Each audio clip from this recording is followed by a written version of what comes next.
The sweat on Major Miller's upper lip was the first thing Staff Sergeant Elena Vance noticed when she walked into the Tactical Operations Center at FOB Owlette.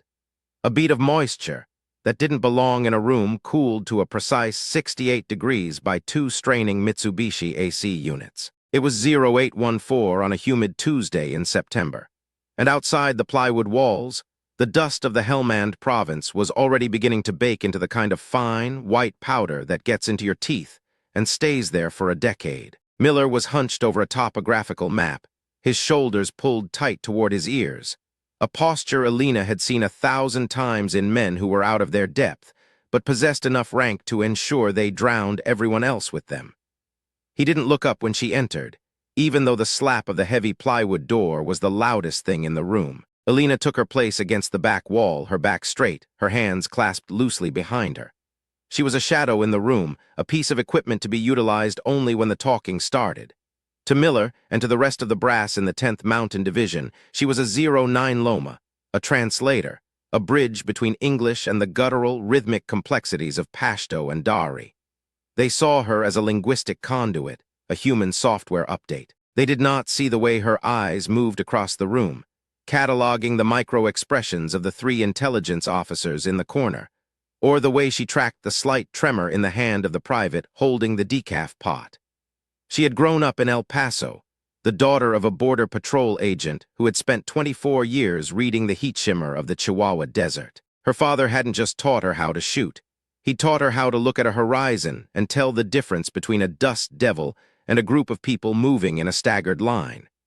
He taught her that the mouth can lie in 3 different languages, but the tilt of a pelvis or the tension in a carotid artery is always telling the truth. Elena had taken those lessons and refined them into something that felt less like a skill and more like a curse. She saw too much. She saw the fear behind the bravado, the deceit behind the handshake, and the exact moment a man decided he was willing to kill. "Vance," Miller said, his voice grating like gravel in a blender. He still didn't look at her. "The General's bird is 5 mics out. You got the talking points for Malik Zahir." "Yes, Major," Elena said. Her voice was flat, controlled. It was a voice she had built over 10 years in the service, a wall that kept the world out. "I've memorized the nuances of the regional dialect for the Arghandab Valley. If he tries to use local idioms to deflect, I'll catch it." Miller finally looked up, his eyes bloodshot and dismissive. He was a man who believed that a university degree in international relations trumped a decade of boots on the ground. "Just stick to the script, Sergeant. We aren't looking for nuance today. We're looking for a signature on a security agreement. General Thorne wants this wrapped up before the midday heat. You translate what he says exactly how he says it. Don't get creative."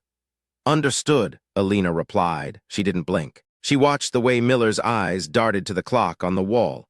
He was worried about the schedule, not the content. He was worried about the General's temper, not the fact that the village of Sangin had gone completely silent on the radio nets 3 hours ago. Elena felt the low, rhythmic thrum of the UH-60 Black Hawk before she heard it. The vibration traveled through the soles of her boots, a deep-seated hum that rattled the pens on the map table. That was the General. Lieutenant General Maxwell Thorne, a man whose reputation for decisive action was matched only by his legendary inability to listen to anyone below the rank of colonel. He was coming to FOB Owlette to finalize a peace treaty with a local warlord who had spent the last 20 years playing both sides of the fence with the dexterity of a concert pianist. She followed Miller out onto the landing pad, the heat hitting them like a physical blow the moment they stepped from the shadows of the TOC. The air was thick with the smell of JP-8 fuel and the metallic tang of the red desert dirt. Elena adjusted the strap of her M4, the weight of the rifle a familiar comfort against her hip. She wore her gear with the practiced ease of someone who lived in it. Her plate carrier sat high and tight, her tourniquets were staged and ready, and her bangs were tucked neatly under her helmet. She wasn't just a translator, but in this environment she was treated like a civilian with a uniform on. The Black Hawk flared, its rotors kicking up a blinding maelstrom of dust that forced Miller to shield his eyes. Elena didn't flinch. She squinted through the grit, watching the bird settle onto the pad. The doors slid back, and General Thorne stepped out, looking like he'd just stepped out of a recruiting poster. He was 60, lean as a whip, with hair the color of a nickel and eyes that seemed to be looking for a fight even when he was shaking hands. Behind him was his entourage, two young captains with fresh haircuts and shiny boots, and a silent, hulking master sergeant who looked like he'd been carved out of a mountain. "Major Miller," Thorne barked over the dying whine of the turbines. He didn't stop to shake hands. He just kept moving toward the main briefing room, his stride long and purposeful. "Is the Malik here?" "He's being vetted through the final checkpoint now, sir," Miller said, jogging slightly to keep pace. "He brought 6 of his personal guards. We've restricted them to the outer perimeter as per the protocol." "Good," Thorne said. "I want this done. I have a meeting at the embassy in Kabul at 1600. Let's get in there." Thorne's gaze swept over the personnel lining the walkway. It landed on Elena for a fraction of a second. To him, she was a utility, a wrench, a screwdriver. He didn't see the woman who had spent the last 48 hours listening to intercepted radio chatter from the valley, identifying a subtle shift in the cadence of the local speakers, a tension that suggested they were waiting for a signal. Elena followed them into the green room, the designated meeting space for high-level shuras. It was a rectangular room with thick concrete walls, lined with Persian rugs that were supposed to feel welcoming but mostly just smelled like damp wool and old cigarettes. A long wooden table sat in the center, flanked by heavy chairs. At one end sat the American delegation. At the other, Malik Zahir and his advisors. Zahir was an old man with a beard the color of salt and a face that looked like a map of the Hindu Kush. He wore a traditional pakal cap and a heavy wool vest, despite the heat. When Thorne entered, Zahir stood slowly, placing a hand over his heart in a gesture of respect that Elena knew was purely theatrical. "General," Zahir said in Pashto, his voice a low, gravelly rumble, "it is a day of great importance." Elena stepped forward, her voice clear and devoid of emotion. "General, he says it's a day of great importance." Thorne nodded, taking his seat. "Tell him I'm glad he could make the journey. Tell him the United States is committed to the stability of this province, but our patience is not infinite." Elena translated, but as she spoke, she wasn't looking at Zahir.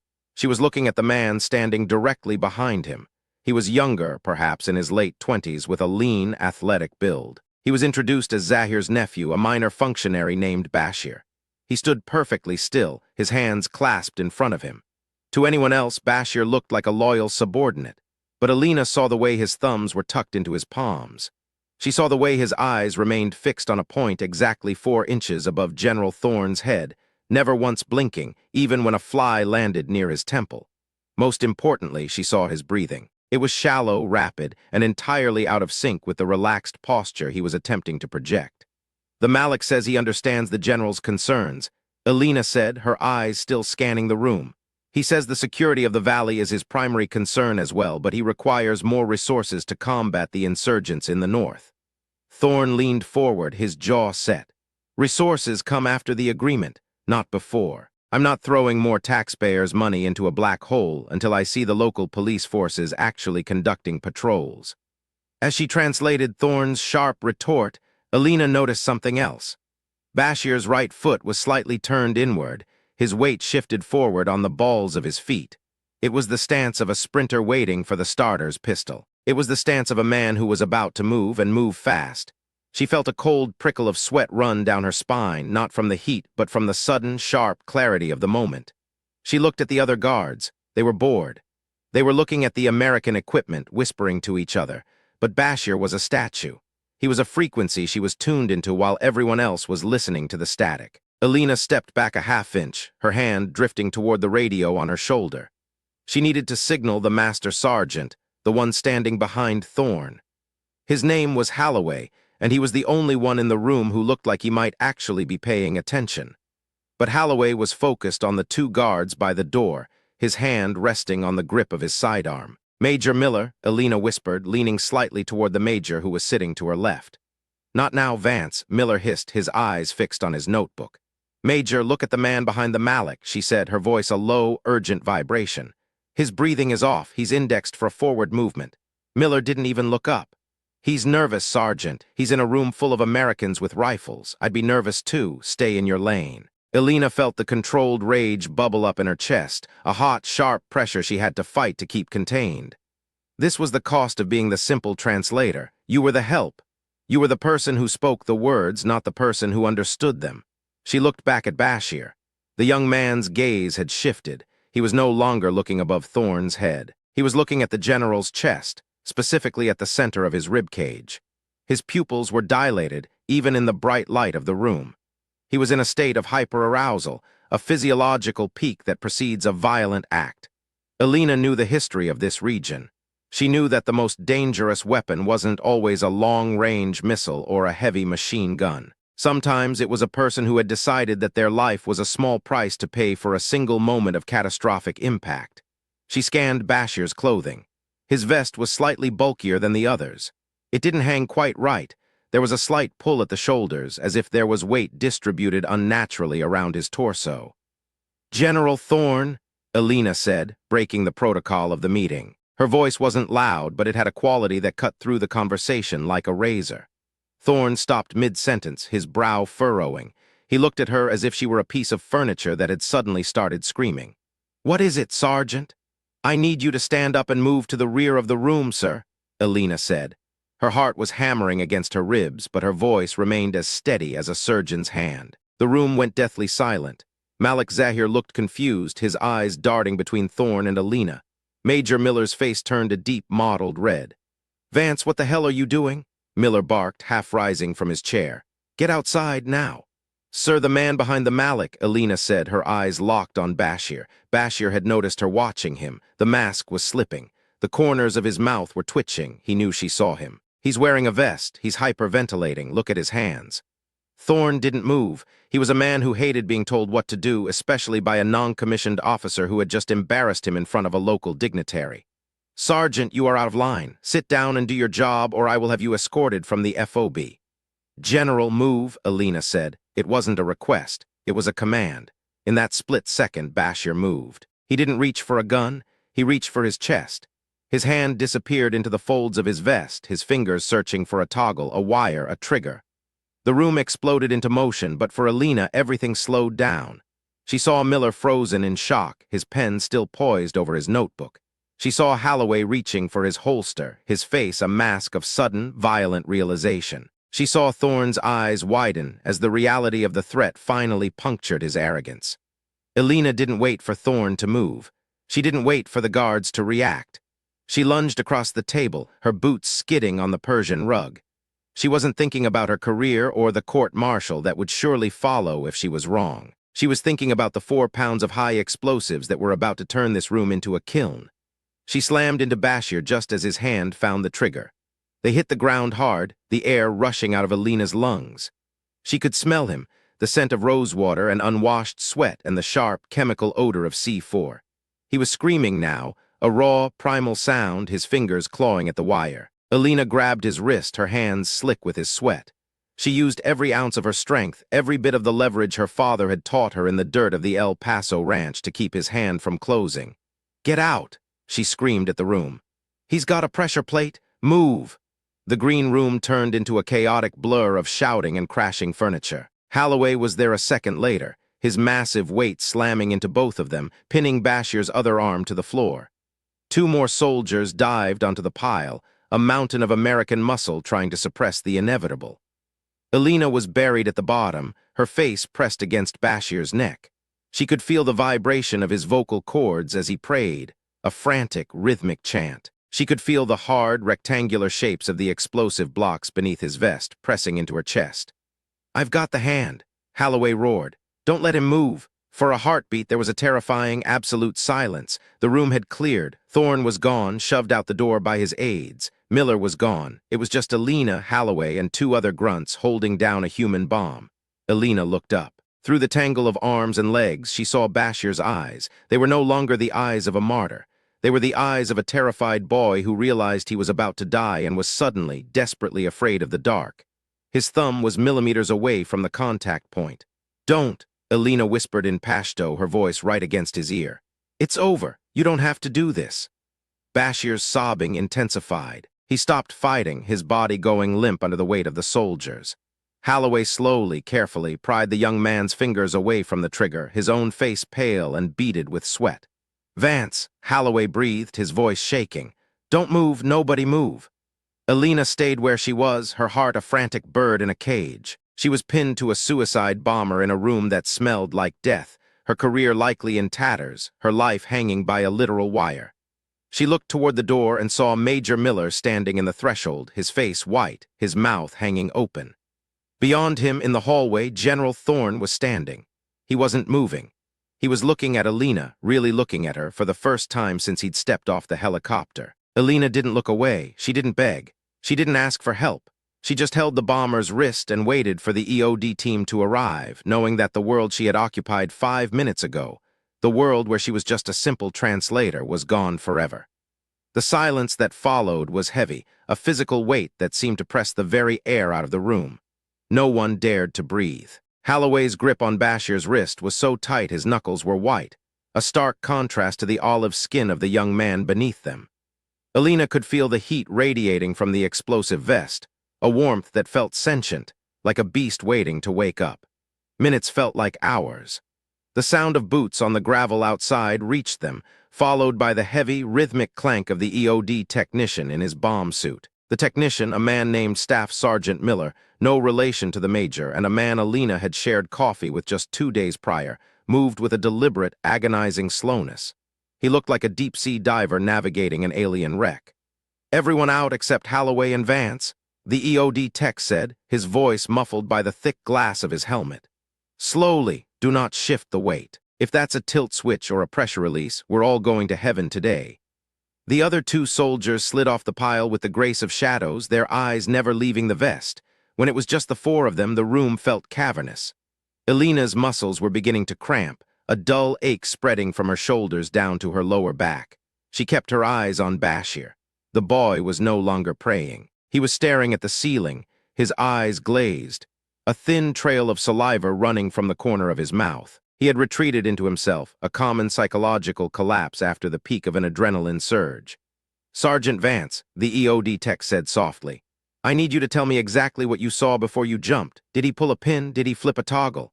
"He reached inside," Elena said, her voice a ghost of itself.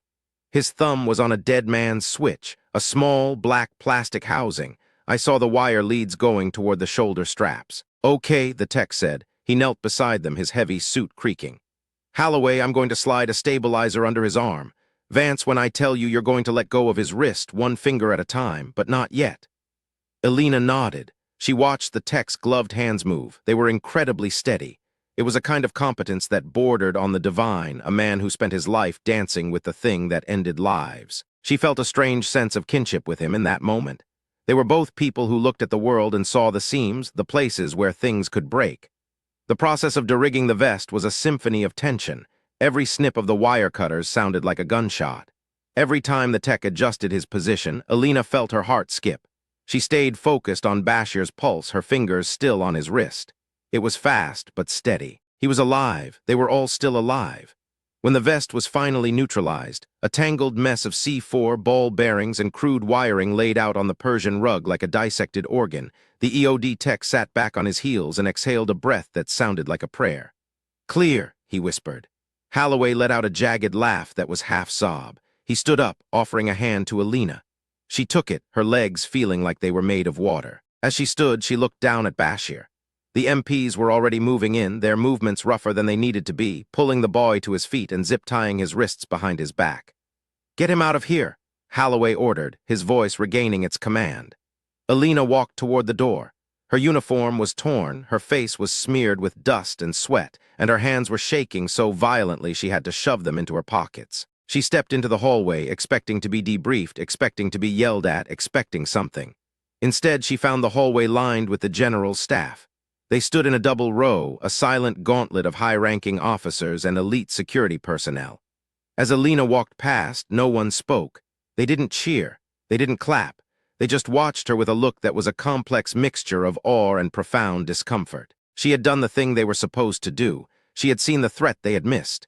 She had crossed the line between the help and the hero in a way that made their own positions feel fragile. At the end of the hall stood General Thorne. He was flanked by Major Miller, who looked like he wanted to disappear into the drywall. Thorne's face was unreadable. The nickel-colored hair was perfectly in place, but his eyes were different. The combativeness was gone, replaced by a cold, hard clarity. "Staff Sergeant Vance," Thorne said as she approached.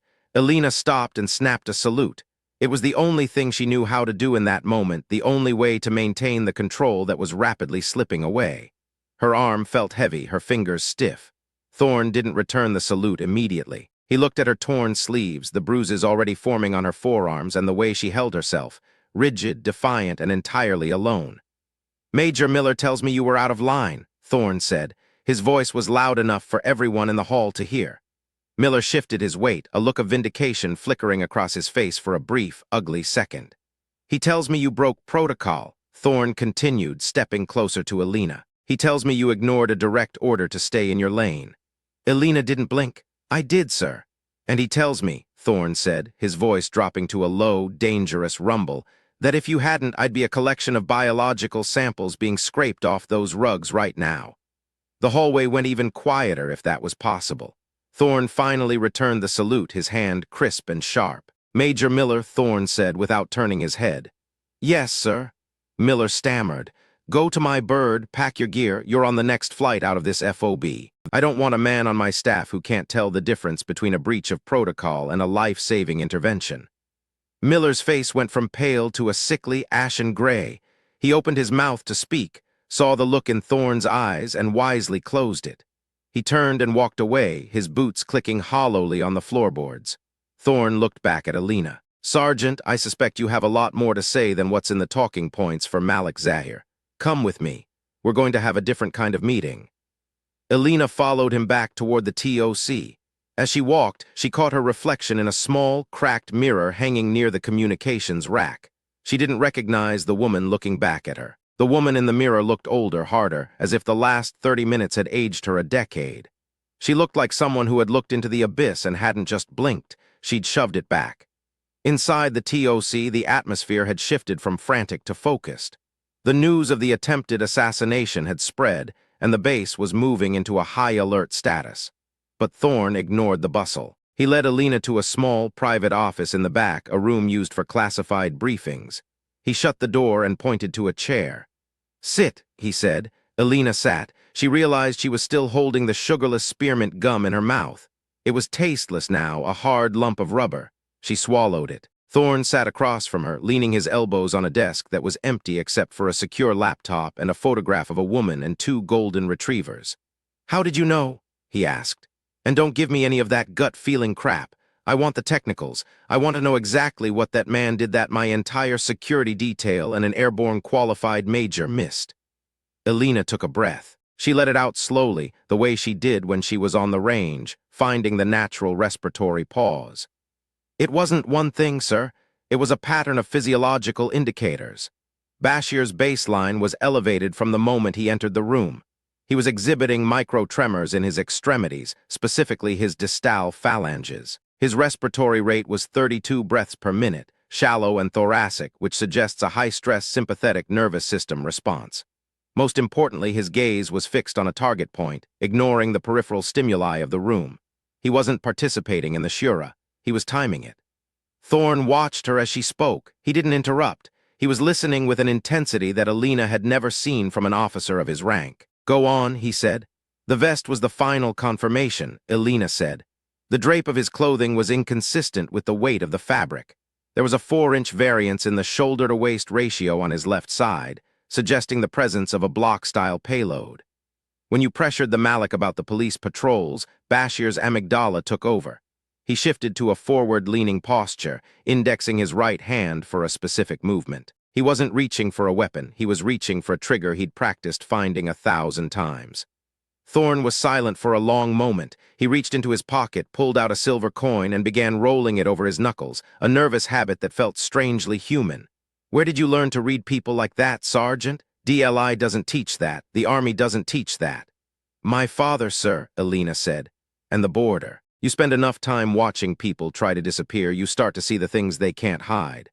Thorne nodded. "The border, El Paso, I know the type. Tough people, don't say much." He leaned back, the chair creaking. "You saved more than just my life today, Vance. If that vest had gone off, the peace process in this province would have been set back 20 years. We would have been at war with the Malik's tribe by sundown. You saved hundreds of lives, most of whom will never know you exist." "I was doing my job, sir," Elena said. "No," Thorne said sharply. "You were doing a job nobody knew you were capable of, and that's a failure on our part, not yours." He stood up, walking to the window that looked out over the dust-choked runway. I'm heading back to Kabul. I'm going to need a new liaison. Someone who can tell me what people are saying when they aren't talking. Someone who isn't afraid to tell me when I'm being an arrogant ass. Elena stood up. Sir, I'm putting in the paperwork for a battlefield commission, Thorne said, still looking out the window. And I'm attaching you to my personal staff as a special advisor on indigenous intelligence. You'll have the rank of second lieutenant by the end of the month, provided you don't do something stupid like get yourself killed before then. Elena felt a surge of something she couldn't quite name. It wasn't joy. It wasn't even pride. It was the feeling of a heavy door finally being kicked open. Sir, I'm an NCO. I belong with the troops. Thorne turned around, a ghost of a smile playing on his lips. You belong where you're most effective, Lieutenant, and right now you're most effective standing next to me, making sure I don't walk into any more rooms with men who breathe 32 times a minute. He walked to the door and opened it. Get to the infirmary. Get those arms looked at. And Vance? Yes, sir. Change your gum. That stuff smells like a dental office. Thorne walked out, his entourage falling in line behind him like a wake behind a battleship. Elena stood in the empty office, the silence rushing back in. She looked at her hands. They were still dirty. They were still bruised, but they were steady. She walked out of the TOC and into the bright, blinding light of the afternoon. The heat was even more intense now, the air shimmering over the tarmac. She saw the MPs leading Malik Zahir away, not as a prisoner, but as a witness, his face a mask of shame and fury. He had been betrayed by his own, and in this world that was a debt that would be paid in blood. Elena started walking toward the barracks, her boots crunching on the gravel. She needed a shower. She needed to sleep for a week. But more than anything, she needed to call her father. She wanted to tell him that she'd seen the twitch. She wanted to tell him that the desert was the same everywhere, and that the things he'd taught her in the scrub brush of Texas had just saved a general in the middle of a war zone. But as she reached the barracks, she saw a group of soldiers standing near the water buffalo, talking in hushed tones. They stopped when they saw her. They looked at her with a new kind of intensity. They knew. The story was already moving through the FOB, changing as it went, growing into the kind of legend that outlives the people who made it. One of them, a young corporal she'd never spoken to, stepped forward. He held out a cold bottle of water. Sergeant, he said, his voice respectful. That was a hell of a thing. Elena took the water. The plastic was cold against her palm, the condensation dripping onto her dusty boots. Thanks, Corporal. Is it true? He asked. Did you really jump on the guy? Elena looked at the bottle. She thought about the weight of the C4 under her chest. She thought about the smell of rose water and the look in the boy's eyes. I did what I had to do, she said. She walked past them, not waiting for the follow-up questions. She didn't want to talk about it. She didn't want to be the hero of a story told over lukewarm beer. She just wanted to be Staff Sergeant Elena Vance, or Second Lieutenant Vance, she supposed, the woman who saw the world for what it was and was still willing to stand in front of it. That night, the FOB was quiet. The wind had died down, and the sky was a deep, velvet black, filled with more stars than she had ever seen in El Paso. Elena sat on the edge of her cot, her arms bandaged, her gear cleaned and stowed. She had a new set of orders sitting on her footlocker, printed on the heavy official paper of the United States Army. She picked up her phone and dialed. It took 3 tries to get a connection through the satellite link. Hello, a voice answered, gravelly and distant. Hey, Dad, Elena said. There was a long pause. She could hear the wind on the other end, the familiar sound of a Texas night. Elena, you okay, Mija? You sound tired. I'm okay, Dad, she said, her voice finally breaking a little. I saw it today, everything you told me, I saw the tell. Did you now? Her father said, and she could hear the pride in his voice, the quiet, unshakable certainty. And what did you do about it? I held on, Elena said, looking at the bandages on her wrists. I held on and I didn't let go. That's my girl, he said. You always were the strongest one in the room, even when you were 5 years old. You don't let those people tell you who you are, Elena. You show them. I did, Dad, she whispered. I think I finally did. She hung up the phone and laid back on the cot, staring at the corrugated metal ceiling. Tomorrow, everything would change. Tomorrow, she would be someone else. She would have a new rank, a new role, and a new set of people to prove wrong. But for tonight, she was just a woman who had survived. She closed her eyes, and for the first time in months, she didn't dream of the dust or the heat. She dreamt of the horizon, clear and sharp, where the truth was always waiting for someone with the courage to see it. The next morning, the sun rose over the mountains like a slow-burning fuse. Elena was up before the bugle, her boots laced, her uniform pressed. She walked to the mess hall, the air crisp and cold, a brief reprieve before the day turned into an oven. She saw Holloway sitting in a corner, a cup of coffee in his hands, staring at nothing. He looked up as she approached and nodded toward the empty chair across from him. "Lieutenant," he said. Elena sat. "Not yet, Master Sergeant. The paperwork hasn't cleared." "It'll clear," Holloway said. He took a sip of his coffee. "I talked to the EOD guys. They said that vest was a sophisticated piece of work. Dual redundant triggers, anti-tamper switches. If you hadn't kept his hand off that plate, we'd all be pink mist." "He was just a kid," Elena said. "A kid who was going to kill us all," Holloway reminded her. "Don't lose sight of that. In this place, the kids are the ones you have to watch the most. They're the ones who still believe the lies." Elena looked at her coffee. "I keep thinking about the Malik. He looked like he didn't know." "He didn't," Holloway said. "And that's the problem. He's losing control of his own house, which means this province is about to get a whole lot louder." He stood up, putting his cap on. "Thorne's leaving at 0900. He expects you on that bird. You ready for the big leagues, Vance? Cabal isn't like the FOB. It's a different kind of war. More snakes, fewer lions." Elena stood up, her back straight, the controlled calm returning to her like a familiar cloak. "I've dealt with snakes before, Master Sergeant. They have the same tells as everyone else." Holloway grinned, a rare, genuine expression that transformed his rugged face. "I bet they do. See you on the flight line." Elena walked out of the mess hall, the light of the new day hitting her full in the face. She felt a strange sense of anticipation, a tightening in her gut that wasn't fear but a focused, lethal readiness. She was no longer the shadow in the room. She was the one who saw the light. As she made her way to the landing pad, she passed the green room. The door was open, and a detail of soldiers was removing the blood-stained rugs. They were scrubbing the floors, trying to erase the memory of what had almost happened. But as Elena walked past, she didn't see the rugs or the blood. She saw the space where the threat had been, and she knew that no matter how much they scrubbed, she would always see it. She reached the flight line just as the Black Hawk's engines began to whine. General Thorne was already there, talking to a group of pilots. He looked up, saw Elena, and pointed toward the open door of the helicopter. Elena stepped up into the bird, the smell of JP-8 filling her senses once again. She sat on the nylon bench, buckled her harness, and adjusted her headset. Across from her, Holloway was already buckled in, his M4 resting across his knees. The turbines roared to life, the vibration shaking the very marrow of her bones. The Black Hawk lifted off, tilting forward as it cleared the T-walls of the FOB. Elena looked out the window, watching the dusty outpost shrink until it was nothing more than a brown speck in a vast, unforgiving landscape. She looked at the general. He was reading a file, his face set in a mask of concentration.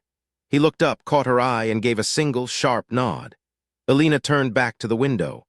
The mountains were rising up to meet them, jagged and white-capped, a barrier that had broken empires for centuries. She knew the road ahead would be long, and that the cost of her new life would be higher than she could currently imagine. But as the helicopter banked into the sun, Staff Sergeant Elena Vance, soon to be Lieutenant Vance, felt a quiet, cold certainty settle into her chest. She was exactly where she was supposed to be, and for the first time in her life, everyone else was starting to realize it too. The helicopter gained altitude, the air thinning as they climbed over the peaks. Elena watched the shadows of the clouds racing across the valley floor, a silent pursuit that mirrored her own journey. She thought about the map in the TOC, the topographical lines that defined the battlefield. To the men in that room, the map was the reality. To her, the reality was the person standing in the corner, the sweat on a lip, the way a hand hovered over a pocket. She realized then that her capability wasn't just about survival. It was about truth. In a world of diplomatic theater and military bureaucracy, she was the one who saw the play for what it was. She was the one who could see the cracks in the dam before the flood. As the Black Hawk sped toward Cabal, Elena Vance closed her eyes for a moment, listening to the rhythm of the rotors. It was a heartbeat, steady and strong, a reminder that she was still here, still breathing, still watching. The report on the incident at FOB Owlet would eventually be filed in a secure cabinet in Virginia.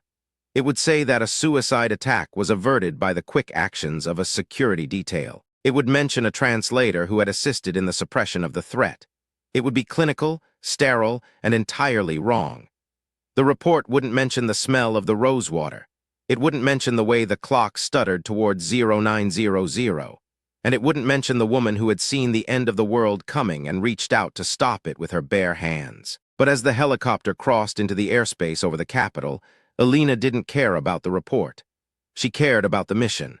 She cared about the lives that were still waiting to be saved. And she cared about the fact that for the first time, she wasn't just translating the words of powerful men.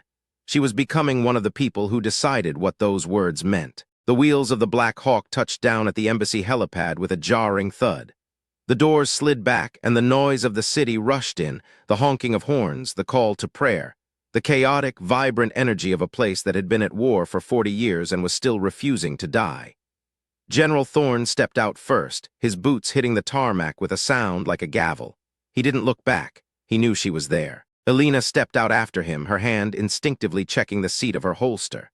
She looked at the sprawling complex of the embassy, the high walls, the layers of security, the men in suits and the men in uniforms. It was a new world, a more dangerous world, and it was waiting for her. She adjusted her cap, squared her shoulders, and followed the general into the heart of the storm. The sun was high now, casting long, sharp shadows on the ground. Elena Vance walked into those shadows, her eyes moving, her mind cataloging, her heart steady. She was ready. 3 days later, Elena was sitting in a windowless room in the sub-basement of the embassy, surrounded by monitors. She was watching a grainy, black-and-white feed of a marketplace in the Panjshir Valley. Beside her, a young intelligence analyst from the CIA was tapping a pencil against his teeth, his eyes bored. "Nothing but goats and old men, Vance," the analyst said, yawning. "We've been watching this square for 6 hours. The target isn't coming." Elena didn't look at him. She was watching a man in a gray shawl sitting near a tea stall. He hadn't moved for 20 minutes. He wasn't drinking tea. He was watching the entrance to a small, nondescript building across the street. "He's there," Elena said, her voice a low, certain hum. "Where? I don't see anything." "The man at the tea stall, look at his left hand." The analyst zoomed in. The image was blurry, but you could see the man's hand resting on his knee. "He's tapping his fingers," the analyst said. "So what? He's bored." "He's not tapping," Elena said. "He's signaling. 3 shorts, 2 longs. It's a rhythmic code used by the local militias. He's telling someone inside that the street is clear." The analyst paused, his pencil mid-tap. He looked at Elena, then back at the screen. "How the hell did you catch that?" "I wasn't looking at what he was doing," Elena said, her eyes never leaving the monitor. "I was looking at why he was doing it." She picked up the secure phone on the desk and dialed a 3-digit extension. "General Thorne, this is Vance. We have movement in Sector 4. Tell the strike team to move now. They have a 60-second window before the lookout shifts." She hung up the phone and leaned back, her eyes fixed on the screen. On the monitor, the man in the gray shawl suddenly stood up, his posture shifting from relaxed to alert. A second later, the doors of the building across the street burst open, and a team of Tier 1 operators swarmed inside. The analyst watched in silence as the mission unfolded in a series of silent, violent bursts of movement. When it was over and the target was secured, he turned to Elena, his face a mixture of confusion and a new, burgeoning respect. "Who are you?" he asked. Elena stood up, smoothing the front of her uniform. She felt the weight of the silver bars on her shoulders. The battlefield commission had been fast-tracked, just as Thorne had promised. She looked at the analyst, her eyes cold and clear, a reflection of the desert she had left behind. "I'm the translator," she said. She walked out of the room, her boots echoing in the quiet hallway. She had a meeting with the general in 10 minutes, and she knew exactly what she was going to tell him. She had seen a pattern in the latest intel from the border, a subtle shift in the movement of supplies that suggested a much larger threat was forming in the shadows. No one else had noticed it yet, but she had. And this time, she wouldn't have to jump on a bomb to make them listen. This time, her voice was the weapon. As she reached the elevator, she saw her reflection in the polished brass doors. She looked at the woman in the uniform, the woman with the steady hands and the sharp eyes. She thought about the dust of FOB Owlette, the smell of the rosewater, and the boy who had almost ended it all. She wasn't that woman anymore. She was something new, something more. The elevator doors opened, and Elena Vance stepped inside, heading toward the top floor. The war was far from over, but for the first time, she felt like she was the one who held the map. And as the elevator rose, she knew that whatever came next, she was ready to see it coming. The elevator doors at the U.S. Embassy in Kabul opened with a hydraulic hiss that sounded to Elena Vance like a sigh of exhaustion from a building that had seen too many secrets. It was 0400 on a Friday. The air inside the diplomatic compound, already tasting of stale ozone and the expensive, filtered neutrality that characterizes American sovereign soil in a foreign war zone. Elena stepped out, the floorboards of the executive wing gleaming under recessed LED lighting that was too bright for the hour. She was wearing her Class B uniform, the silver bars of a second lieutenant pinned to her collar with a precision that felt like a defensive posture. In her right hand, she carried a ruggedized GEDAC laptop, its casing scarred from its time in the Hellman dirt, containing a series of data visualizations that no one had asked her to create, and that in approximately 20 minutes would likely make her the most unpopular person in the building. She walked past the night shift Marine guards, their faces as motionless as the granite busts of past ambassadors lining the hallway. They didn't check her ID, they knew her. In the 72 hours since she'd arrived from FOB Owlette, the translator lieutenant had become a figure of quiet curiosity. She was the woman who had seen the bomb coming, the one General Thorne had plucked from the NCO ranks and dropped into the deep end of the Cabal bureaucracy. She could feel their eyes on her back, not with hostility, but with the specific, measured assessment soldiers give to a weapon they haven't seen fired yet. Elena reached the heavy oak doors of the secure briefing room. She didn't knock. She waited for the biometric scanner to cycle through its red-to-green sequence, the tiny click of the solenoid echoing in the silence. Inside, the room was a cavern of shadows and flickering blue light. General Thorne was already there, hunched over a sprawling digital map of the Hindu Kush. He looked older than he had 3 days ago. The nickel-colored hair was still sharp, but the skin around his eyes was the color of wet cardboard. "You're early, Vance," Thorne said without looking up. "You're late to bed, sir," she replied. She set the GEDAC on the edge of the table, the metallic clack sounding like a bolt sliding home. "The SIGINT sweep from the Argandab corridor just came in. I took the liberty of cross-referencing it with the biometric logs from the Torquem border crossing." Thorne finally looked at her, his eyes narrowing. "I didn't authorize a border audit. We're focused on the Malix territory. We're supposed to be stabilizing the local police, not tracking truck drivers in the Khyber Pass." "The trucks aren't the problem, sir. It's the driver's heart rates," Elena said. She opened the laptop, the screen illuminating her face in a cold, artificial glow. "I spent 6 hours tonight watching the high-definition thermal footage from the gate cameras. We have a fleet of fuel tankers that come through every 48 hours. Same company, same manifest, but look at the drivers in the thermal spectrum." She swiped a finger across the touchpad. A series of heat map images appeared, blobs of orange and yellow against a blue background. She pointed to a specific driver, a man whose chest and neck were glowing a vibrant, pulsating red. "This is driver 402, Elena said, her voice dropping into that flat, clinical register that she used when the world started to reveal its seams. "His carotid artery is visible from 50 yards. His basal body temperature is elevated by 3 degrees and his respiratory rate is rhythmic but shallow. He's not sick and he's not just tired. He's indexed for high-stress performance. He's been trained to manage his adrenaline, but he can't hide the vascular dilation."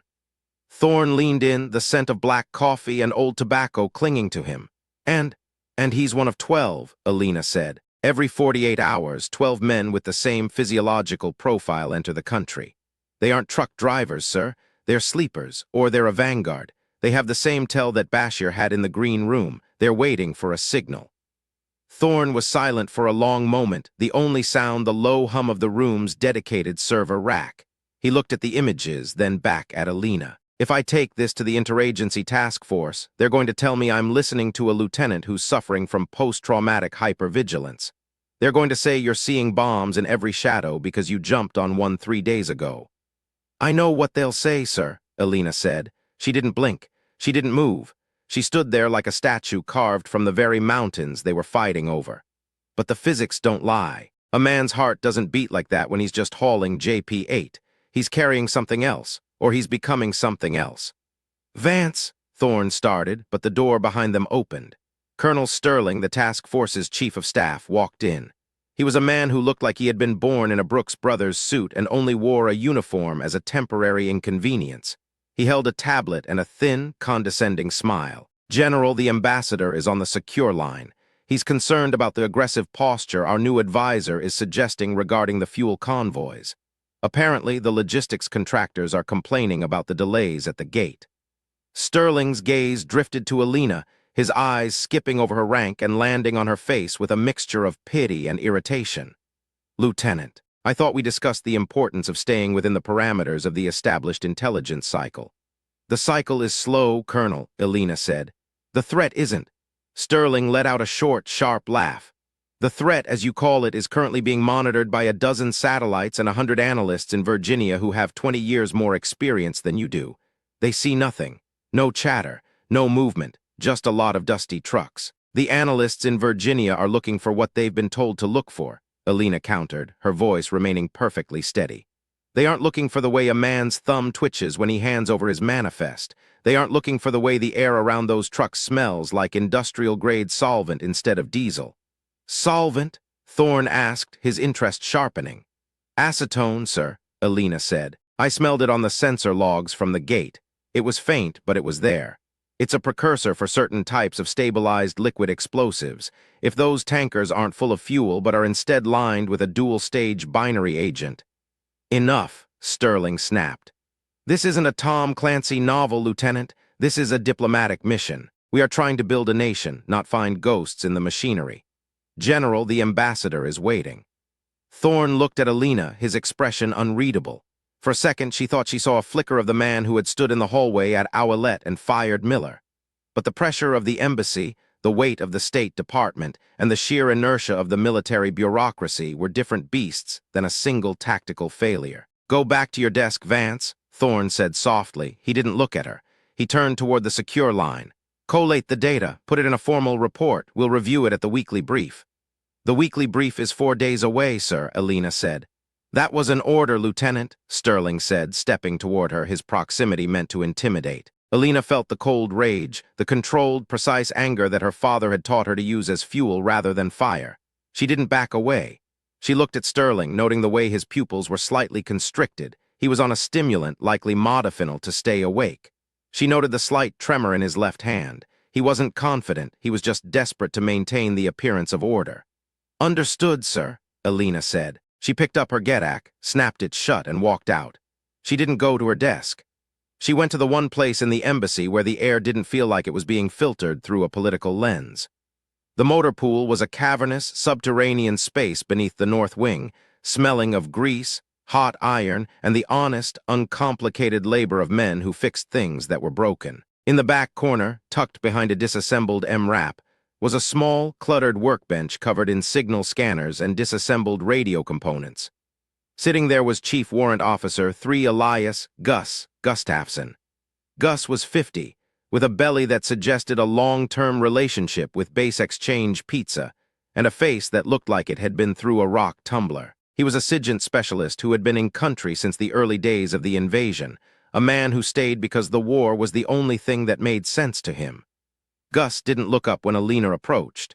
He was soldering a piece of copper wire onto a motherboard, his hands surprisingly delicate for a man of his size. You look like you just got told the Earth is flat, Gus said, his voice a low, gravelly rasp. Worse, Elena said, leaning against the cold steel of the MRAP. I got told the Earth is a bureaucratic spreadsheet and I'm a rounding error. Gus set down the soldering iron and finally looked at her. He had pale blue eyes that seemed to see right through the uniform and the rank. Sterling or the General?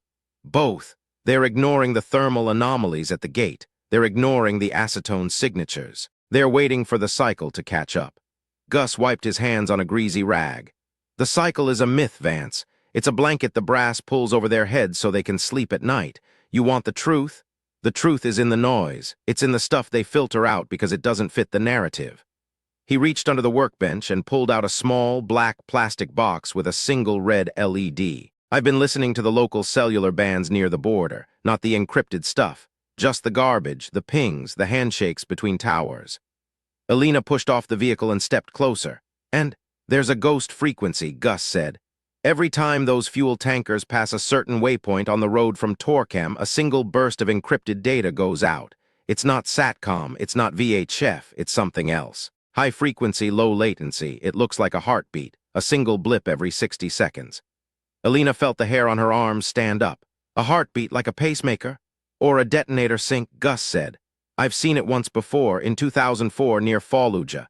The insurgents were using a localized mesh network to synchronize a series of wides, but this is different. This signal isn't coming from the trucks, it's coming from the embassy. The silence that followed was absolute. Elena looked around the motor pool, at the guards, the mechanics, the staffers walking the upper catwalks. The embassy was a fortress, surrounded by 10-foot-thick walls and protected by the most advanced security systems on the planet. The idea that a signal was being broadcast from inside, a signal that was synchronizing with a potential explosive vanguard, wasn't just a threat, it was a nightmare. Who has access to the internal mesh? Elena asked, her voice a whisper. RSO, the signals shop, Thorne's inner circle, Gus said. And the contractors who maintain the server farm in the basement. It's a long list, Vance, and most of them have clearances that make mine look like a library card. Elena looked at her Gedak. She thought about the 12 men with the red carotids. She thought about the acetone, the gap between what she knew and what the institution was willing to believe had just become a canyon. If I go back upstairs with this, they'll bury me, she said. If you don't, Gus replied, they'll bury everyone in this building. Gus stood up, his joints popping. He reached into a drawer and pulled out a small, handheld spectrum analyzer. He handed it to her. This isn't official. If you get caught with it in the secure areas, you're looking at a court-martial and a trip to Leavenworth. But it's tuned to that frequency. If the signal starts up again, this will vibrate. The closer you get to the source, the faster the pulse. Elena took the device. It was small, cold, and heavy with the weight of her next decision. Why are you helping me, Gus? You barely know me. Gus looked at the MRAP, his hand resting on the scarred armor plating. Because I was at Owlette 2 years ago. I saw what happened when a different lieutenant ignored a different warning. I spent 3 hours picking pieces of my best friend out of the gravel. I'm tired of picking up pieces, Vance. I'd rather prevent the break. Elena tucked the analyzer into her pocket. Thanks, Gus. Don't thank me yet, he said. You're about to cross a line you can't uncross. Once you start hunting inside your own house, you're the enemy until you're proven right, and sometimes even after. Elena left the motor pool and headed back to the upper floors. She didn't go to her office. She went to the biometric checkpoint at the main gate. She needed to see the trucks for herself. Not through a camera, not through a sensor. She needed to be in the room when the next convoy arrived. The sun was beginning to bleed over the horizon, a bruised purple light that turned the dust of Kabul into a shimmering haze. The air outside the embassy walls was already thick with the smell of wood smoke and exhaust. Elena stood in the shadows of the guard shack, her eyes fixed on the heavy steel gates. At 0615, the first of the tankers arrived. It was a massive, rusted Mack truck, the logo of the logistics company, a generic blue globe faded on the door. The driver stepped out, holding a tablet. He was a local man, middle-aged, his beard trimmed short. He looked tired. He looked normal. Elena watched him from 10 feet away. She didn't look at his face. She looked at his hands. They were steady as he handed the tablet to the Marine guard. She looked at his chest. His breathing was deep and regular. Asterisk, not this one. Asterisk, she thought. She waited. The second truck passed. The third. The fourth. Then the fifth truck pulled up. The driver didn't get out immediately. He sat in the cab for an extra 3 seconds, a beat too long.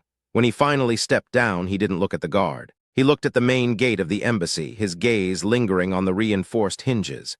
Elena felt a sharp, rhythmic vibration in her pocket. The spectrum analyzer was pulsing. She stepped out of the shadows, her hand resting on the grip of her M18 sidearm. The movement was fluid, practiced. She wasn't a lieutenant in that moment. She was the girl from El Paso, the one who knew how to stalk a coyote in the high grass. Is there a problem, Sergeant? She asked the guard, her voice cutting through the morning air. The Marine, a young kid named Miller, everyone seemed to be named Miller in this army, looked up surprised. No, ma'am, just a standard check. Everything looks green. Elena walked toward the driver. He was younger than the others. He wore a heavy canvas jacket despite the rising heat. As she got closer, the smell hit her, a sharp chemical tang that cut through the diesel fumes. Acetone. Step back from the vehicle, Elena said to the driver. She spoke in Pashto, her accent perfect, her tone devoid of emotion. The driver froze. His eyes darted to Elena, then to the gate, then back to Elena. He didn't move. I said step back, Elena repeated. She took a step forward, her presence expanding to fill the space. She could see the pulse in his neck now. It was visible even without the thermal camera. It was a frantic, irregular throb. Lieutenant, what are you doing? The Marine guard asked, his confusion turning to concern. He's cleared the first gate. He's on the list. He's not cleared, Elena said. She didn't take her eyes off the driver. Open the side access panel on the tanker. Now. Ma'am, I need a work order for that. We're already behind schedule. Open the panel, Sergeant. That is a direct order. Elena's voice didn't rise in pitch, but it gained a quality that made the Marine snap to attention. He moved to the side of the truck, his hand hovering over the latch of the small maintenance door near the base of the tank. The driver suddenly lunged forward, his hand reaching for something inside his jacket. Elena didn't hesitate. She didn't draw her weapon, not yet. She stepped inside his reach, her palm striking his chin, her other hand grabbing his wrist and twisting it behind his back in one continuous motion. She slammed him against the side of the truck, the metal booming like a drum. "Clear!" she shouted. The Marine ripped open the panel. Inside, there was no fuel. Instead, there was a series of stainless steel cylinders, interconnected by a web of translucent tubing and anchored by a central electronic hub. On the hub, a single red LED was blinking in perfect synchronization with the vibration in Elena's pocket. "Contact!" the Marine yelled, finally seeing the threat. He drew his rifle, his training taking over. The gate area exploded into chaos. More Marines poured out of the guard shack. The other truck drivers began to panic, some trying to reverse their vehicles, others abandoning them and running for the outer walls. Elena held the driver down, her knee pressed into his spine. He was screaming now, a raw, desperate sound. She ignored it. She was looking at the hub. The LED was blinking faster. "Vance!" She looked up. Colonel Sterling was standing on the reinforced walkway above the gate, his face a mask of fury. "What the hell have you done? You've just initiated a security lockdown on the entire compound." "He's got a binary agent, Colonel." Elena yelled back. "The tanker is rigged." "Don't be ridiculous," Sterling shouted. "That truck was vetted at the border. It's been through 3 checkpoints. Then your checkpoints are compromised." As she spoke, the central hub on the tanker emitted a long, low beep. The vibration in Elena's pocket stopped. The signal had been received. Suddenly, the power in the gate area flickered and died. The massive steel gates, which were halfway through their closing cycle, shuddered and stopped. The electronic locks, the very systems designed to keep the embassy safe, disengaged with a series of heavy, metallic thuds. Elena realized it in a flash of terrifying clarity. The signal from inside the embassy wasn't just a sink for the bomb. It was a kill switch for the security grid. Someone had opened the door. "Sterling!" Elena screamed. "The gates, get the manual overrides." But Sterling was staring at his tablet, his face pale. I can't. The system is locked out. It says internal maintenance mode." Elena looked at the road beyond the gate. 3 black subs were screaming toward the opening, their windows down, the muzzles of PKM machine guns already visible. She didn't wait for orders. She didn't wait for Sterling to figure it out. She reached down, grabbed the driver by the collar, and dragged him toward the guard shack. "Get in," she told the Marine. "Get behind the glass." She dove into the shack just as the first rounds from the subs began to shred the air. The sound was deafening. The heavy, rhythmic thrum of the machine guns, the shattering of safety glass, the screams of the wounded. Elena stayed low, her back against the concrete wall. She could hear the chaos on her radio, Thorne's voice, calm but urgent, trying to coordinate a defense for a building that had just lost its nervous system. "Vance to command," she said, her voice steady despite the adrenaline coursing through her veins. "The main gate has been breached. Internal security grid is down. We have a binary explosive device at the gate, currently dormant but likely triggered by the grid failure. I am pinned at the guard shack." There was no answer, just static. She looked at the spectrum analyzer in her hand. It was dead. The signal that had been coming from the embassy was gone. Whoever had sent it had achieved their goal. The gates were open, the power was out, and the wolves were inside the walls. Elena looked at the Marine sergeant. He was bleeding from a graze on his forehead, his hands shaking as he tried to reload his M4. "Sergeant," she said. He looked at her, his eyes wide. "Give me your extra magazines," she said, "and tell me your name." It's Davis, ma'am." "Okay, Davis, here's what's going to happen. Those subs are going to try to push past the tanker to get to the main chancery. We can't let them. If that tanker goes off, it takes out the entire front half of this compound. We have to neutralize the shooters, and then we have to disable that hub." "Ma'am, there's 12 of them," Davis said, looking at the subs. "Then we'd better not miss," Elena said. She stood up, her eyes narrowing as she scanned the courtyard. She didn't see the numbers. She didn't see the odds. She saw the lines of fire. She saw the way the subs were positioned. She saw the one man in the lead vehicle who wasn't shooting, the one who was holding a remote detonator. She felt the dark competence settle over her, a cold, focused weight. This was what she was built for, not for the meetings, not for the reports. She was built for the moment when everything broke and someone had to hold the pieces together. She stepped out of the guard's shack, her M18 raised. The first shot took the driver of the lead SUV through the neck. The vehicle swerved, slamming into the side of the tanker, the impact rocking the stainless steel cylinders inside. Elena didn't stop. She moved toward the second vehicle, her feet finding the rhythm of the battlefield, a dance she had learned in the dirt of El Paso and perfected in the fires of Helmand. But as she moved, she heard a sound from inside the embassy, a sound that made her blood run cold. It wasn't gunfire. It wasn't an explosion. It was the sound of the emergency sirens being manually deactivated. Someone wasn't just opening the doors. They were erasing the evidence of the invasion as it happened. Elena realized then that the threat wasn't just at the gate. The failure wasn't procedural. It was intentional. The institution wasn't just failing her. It was eating itself. She looked back at the Chancery building, her heart hammer striking her ribs.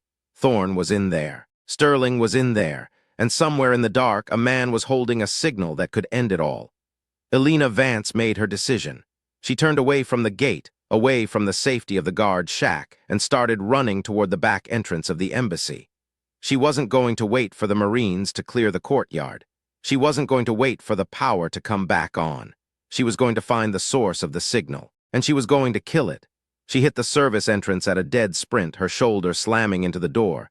It was locked. She didn't reach for her badge. She reached for the small, heavy breaching charge she'd taken from Gus's workbench, just in case. She slapped the charge onto the magnetic lock, turned her head, and triggered it. The explosion was small, contained, and perfectly effective. The door swung open, revealing a hallway filled with smoke and the flickering red light of the emergency backups. Elena stepped inside, her weapon leading the way. The silence of the building was more terrifying than the gunfire outside. It was the silence of a tomb. She moved through the corridors, her senses dialed to their absolute limit. She could smell the ozone. She could hear the faint, rhythmic hum of the server farm in the basement. She reached the stairwell that led to the secure communications wing. As she rounded the corner, she saw a figure standing by the server racks. It was a man in a U.S. Army uniform. He was holding a tablet, his fingers moving rapidly across the screen. Elena stopped, her weapon trained on the center of his back. "Step away from the console," she said, her voice a low, dangerous vibration. The man didn't move. He didn't even flinch. "You're too late, Lieutenant," he said. The voice was familiar. It was a voice she had heard every day for the last 72 hours. It was Colonel Sterling. He turned around, his face illuminated by the green glow of the server lights. He didn't look like a bureaucrat anymore. He looked like a man who had finally found his purpose. "The signal is already at the final waypoint," Sterling said, a thin, cold smile on his lips. "In 60 seconds, the tanker at the gate will achieve its primary objective, and the record will show that a traumatized, unstable second lieutenant initiated a security breach that resulted in a catastrophic accidental detonation." "Why?" Elena asked, her finger tightening on the trigger. "Because this war needs a catalyst, Vance," Sterling said. "It needs a reason to stay. We're leaving. The politicians are pulling the plug. But a tragedy changes the math. A tragedy creates a legacy." Elena looked at the tablet in his hand. She saw the countdown. 45 seconds. She looked at Sterling. She saw the sweat on his lip. She saw the way his thumb was hovering over the execute button. She didn't argue. She didn't try to arrest him. She knew the system wouldn't hold him. She knew the institution would protect its own, even a man like this, to avoid the scandal of a betrayal so deep. She made her choice. She lowered her weapon. "What are you doing?" Sterling asked, his eyes narrowing. "I'm not going to shoot you, Colonel," Elena said. She reached into her pocket and pulled out the spectrum analyzer Gus had given her. It was dead, but she held it up as if it were something else. "I'm going to do what you forgot to do." "What's that?" "I'm going to look at the noise," she said. She lunged forward, not at Sterling, but at the main power coupling for the server rack. Sterling realized a second too late what she was doing. He dove for her, his weight slamming into her, the two of them crashing into the hard, metal floor. Elena felt her ribs crack as she hit the ground, but she didn't stop. She grabbed a heavy, steel-braided cable and yanked with everything she had. The server rack emitted a shower of sparks, the green lights turning to a frantic, dying amber. On the tablet, the countdown froze at 12 seconds. Sterling was on top of her, his hands around her throat, his face twisted in a mask of pure, unadulterated rage. "You stupid girl," he hissed. You have no idea what you've just done. You've destroyed everything. Elena couldn't breathe. The world was beginning to turn gray at the edges. She reached up, her fingers searching for anything, a weapon, a tool, a way out. Her hand closed around the small, heavy spectrum analyzer. She slammed it into the side of Sterling's head. He collapsed, his grip loosening just enough for Elena to roll away, gasping for air. She scrambled to her feet, her vision swimming, her lungs burning. She looked at the tablet. It was dark. The connection to the tanker was severed, but the silence was broken by a new sound, a heavy, rhythmic thudding from the floor above, the secondary breach. Elena realized then that the tanker wasn't the only threat. It was the distraction. The subs at the gate were the noise. The real attack was coming from inside. She looked at Sterling, who was beginning to stir on the floor. She looked at the destroyed server rack. She picked up her weapon, her hands steady once again. She knew what she had to do. She didn't call for help. She didn't wait for the Marines. She turned toward the stairs, the cold, dark competence flowing through her like ice water. She was a shadow in the building. She was the one who saw the truth. And as she reached the door to the chancery, she heard the first scream from the general's office. Elena Vance didn't flinch. She didn't beg. She just stepped into the light, her weapon raised, ready to pay the cost of being right. She was a second lieutenant in the United States Army, and the mission was the only thing that mattered. She kicked the door open. Thorne was standing by his desk, his back to the wall, holding a heavy glass paperweight as his only defense. Across from him were three men in tactical gear, unmarked, black, and moving with the terrifying efficiency of professional killers. They weren't looking for a document. They weren't looking for a hostage. They were looking for a clean kill. Elena fired twice before they even knew she was in the room. The first man went down, his rifle clattering to the floor. The second turned, his weapon rising, but Elena was already moving, her body a blur of controlled motion. She dived behind a heavy leather armchair, the rounds from the third man's silenced submachine gun shredding the upholstery. "Vance!" Thorne shouted, his voice a mixture of shock and relief. "Stay down, sir," she yelled back. She checked her magazine, 3 rounds left. She looked at the 2 remaining killers. They were splitting up, flanking her position with a practiced ease that suggested they were more than just mercenaries. These were men who had been trained by the same system she served. She felt a moment of profound, soul-deep exhaustion. The betrayal was everywhere. It was in the gate, it was in the server room, and now it was here in the heart of the command. But as the second man rounded the chair, Elena didn't see the uniform. She didn't see the system. She saw his breathing. It was fast. It was frantic. He was afraid. She stood up, her weapon steady, and looked him right in the eye. "Your heart rate is 140, she said, her voice a calm, chilling whisper that cut through the silence of the room. "You're about to miss." He hesitated for a fraction of a second, a single beat of a human heart. It was the only opening she needed. She fired her last 2 rounds. The room went silent. Elena stood there, her weapon empty, her chest heaving, the smell of cordite and copper thick in the air. She looked at Thorne, who was staring at her with an expression she couldn't identify. "Is it over?" he asked. Elena looked at the door. She looked at the hallway. She thought about the tanker at the gate, dormant but still deadly. She thought about Sterling waking up in the basement. She thought about the 12 men with the red carotids who were still out there somewhere in the city. "No, sir," Elena said, her voice dropping into that flat, clinical register that cost her everything but kept her alive. "It's just beginning." She walked to the desk, picked up Thorne's secure phone, and handed it to him. "Call the ambassador, sir," she said. "Tell him we have a problem, and tell him that from now on I'm the only one who talks to the gate." Thorne took the phone, his hand trembling slightly. He looked at the bodies on the floor, then back at Elena. "Who are you, Vance?" he asked. Elena walked to the window, looking out over the smoking courtyard, the rising sun, and the vast, unforgiving landscape of the war she was still fighting. "I'm the one who sees," she said. She stood there, a shadow against the light, waiting for the world to break again. And then she felt it. A low, rhythmic vibration in her hand. She looked down. She was still holding the spectrum analyzer. The LED was blinking again. But it wasn't a sync for a bomb. It was a signal from the basement. Someone was trying to restart the grid. Elena looked at Thorne, her eyes widening as the final piece of the puzzle clicked into place. "Sir," she said, her voice a low, terrifying growl. "The server room, Gus is still down there." She didn't wait for his answer. She didn't wait for the Marines. She turned and ran back into the smoke, her mind already cataloging the next threat, her heart a drumbeat of dark, lethal competence. She was Elena Vance, and she wasn't done yet. As she reached the basement stairs, she heard a single muffled gunshot. She froze. The silence that followed was absolute. Elena stepped onto the landing, her empty weapon held tight, her eyes scanning the darkness. "Gus," she whispered. No answer. She moved down the final flight of stairs, her boots making no sound on the concrete.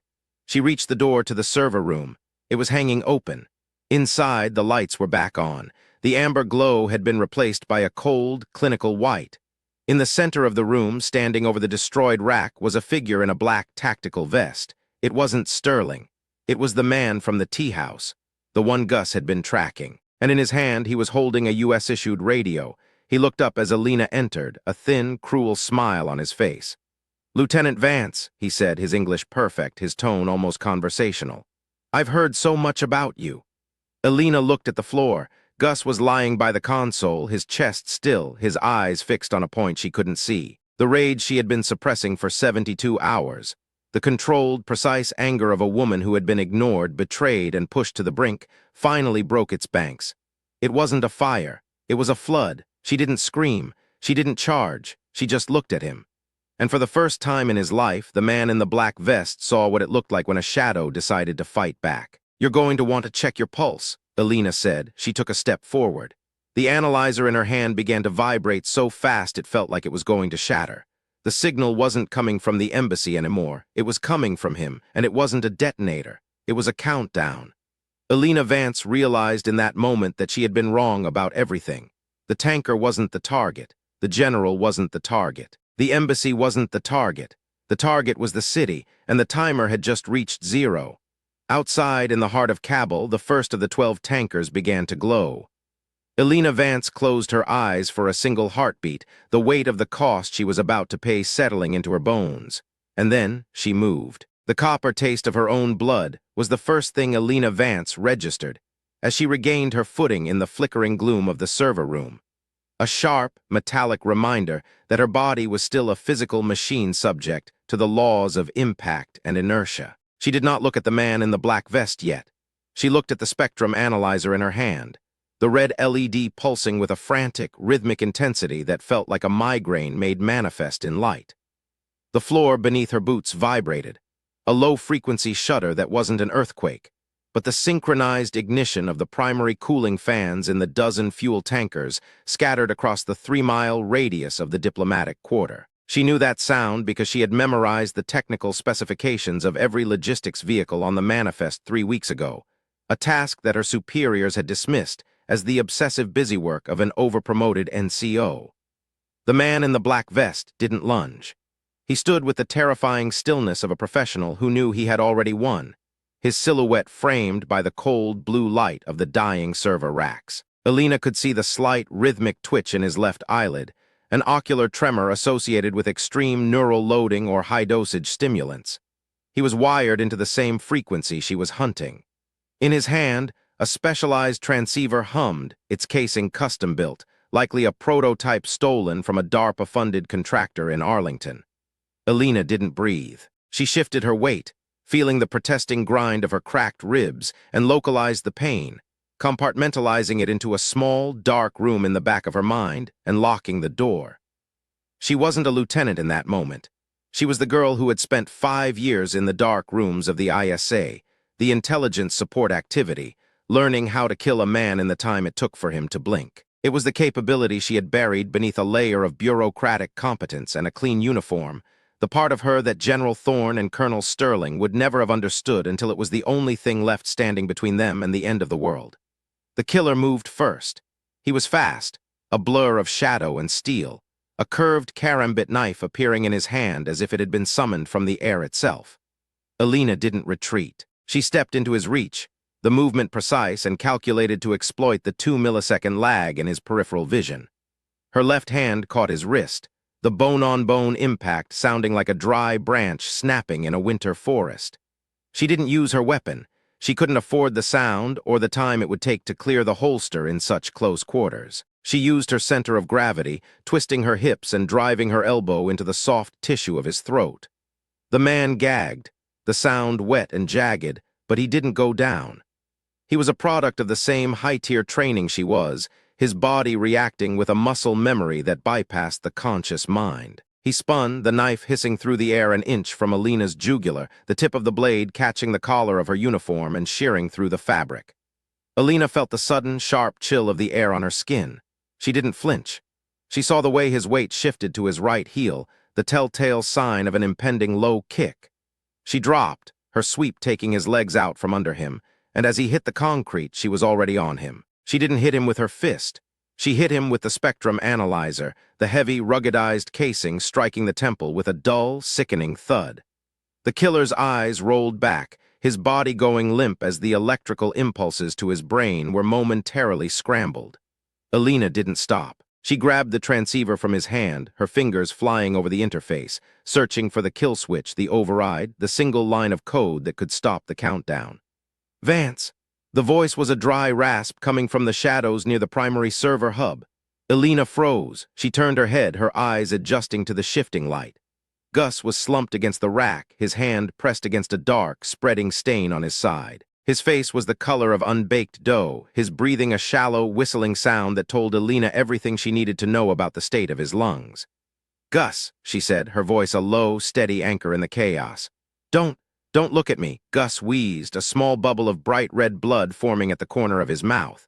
"Look at the screen, the signal. It's not coming from the tankers, it's coming from the towers. They're using the embassy's own repeater to broadcast the detonation sequence. Sterling didn't just open the gate, he turned the building into a trigger." Elena looked at the transceiver. The countdown was at 42 seconds. "I can't stop it from here," she said, the realization hitting her like a physical blow. "The encryption is rolling. I need the master key from the RSO office on the 5th floor." "No time," Gus said. He reached out, his fingers trembling, and grabbed the hem of her jacket. "The tankers. They're on the move. They're heading for the secondary gates. If they blow in the streets the casualty count, it'll be thousands. You have to go. You have to get to the first truck." "I'm not leaving you, Gus." "You already left me," Gus said, a ghost of a smile touching his lips. "You left me the second you realized you were the only one who could see the pattern.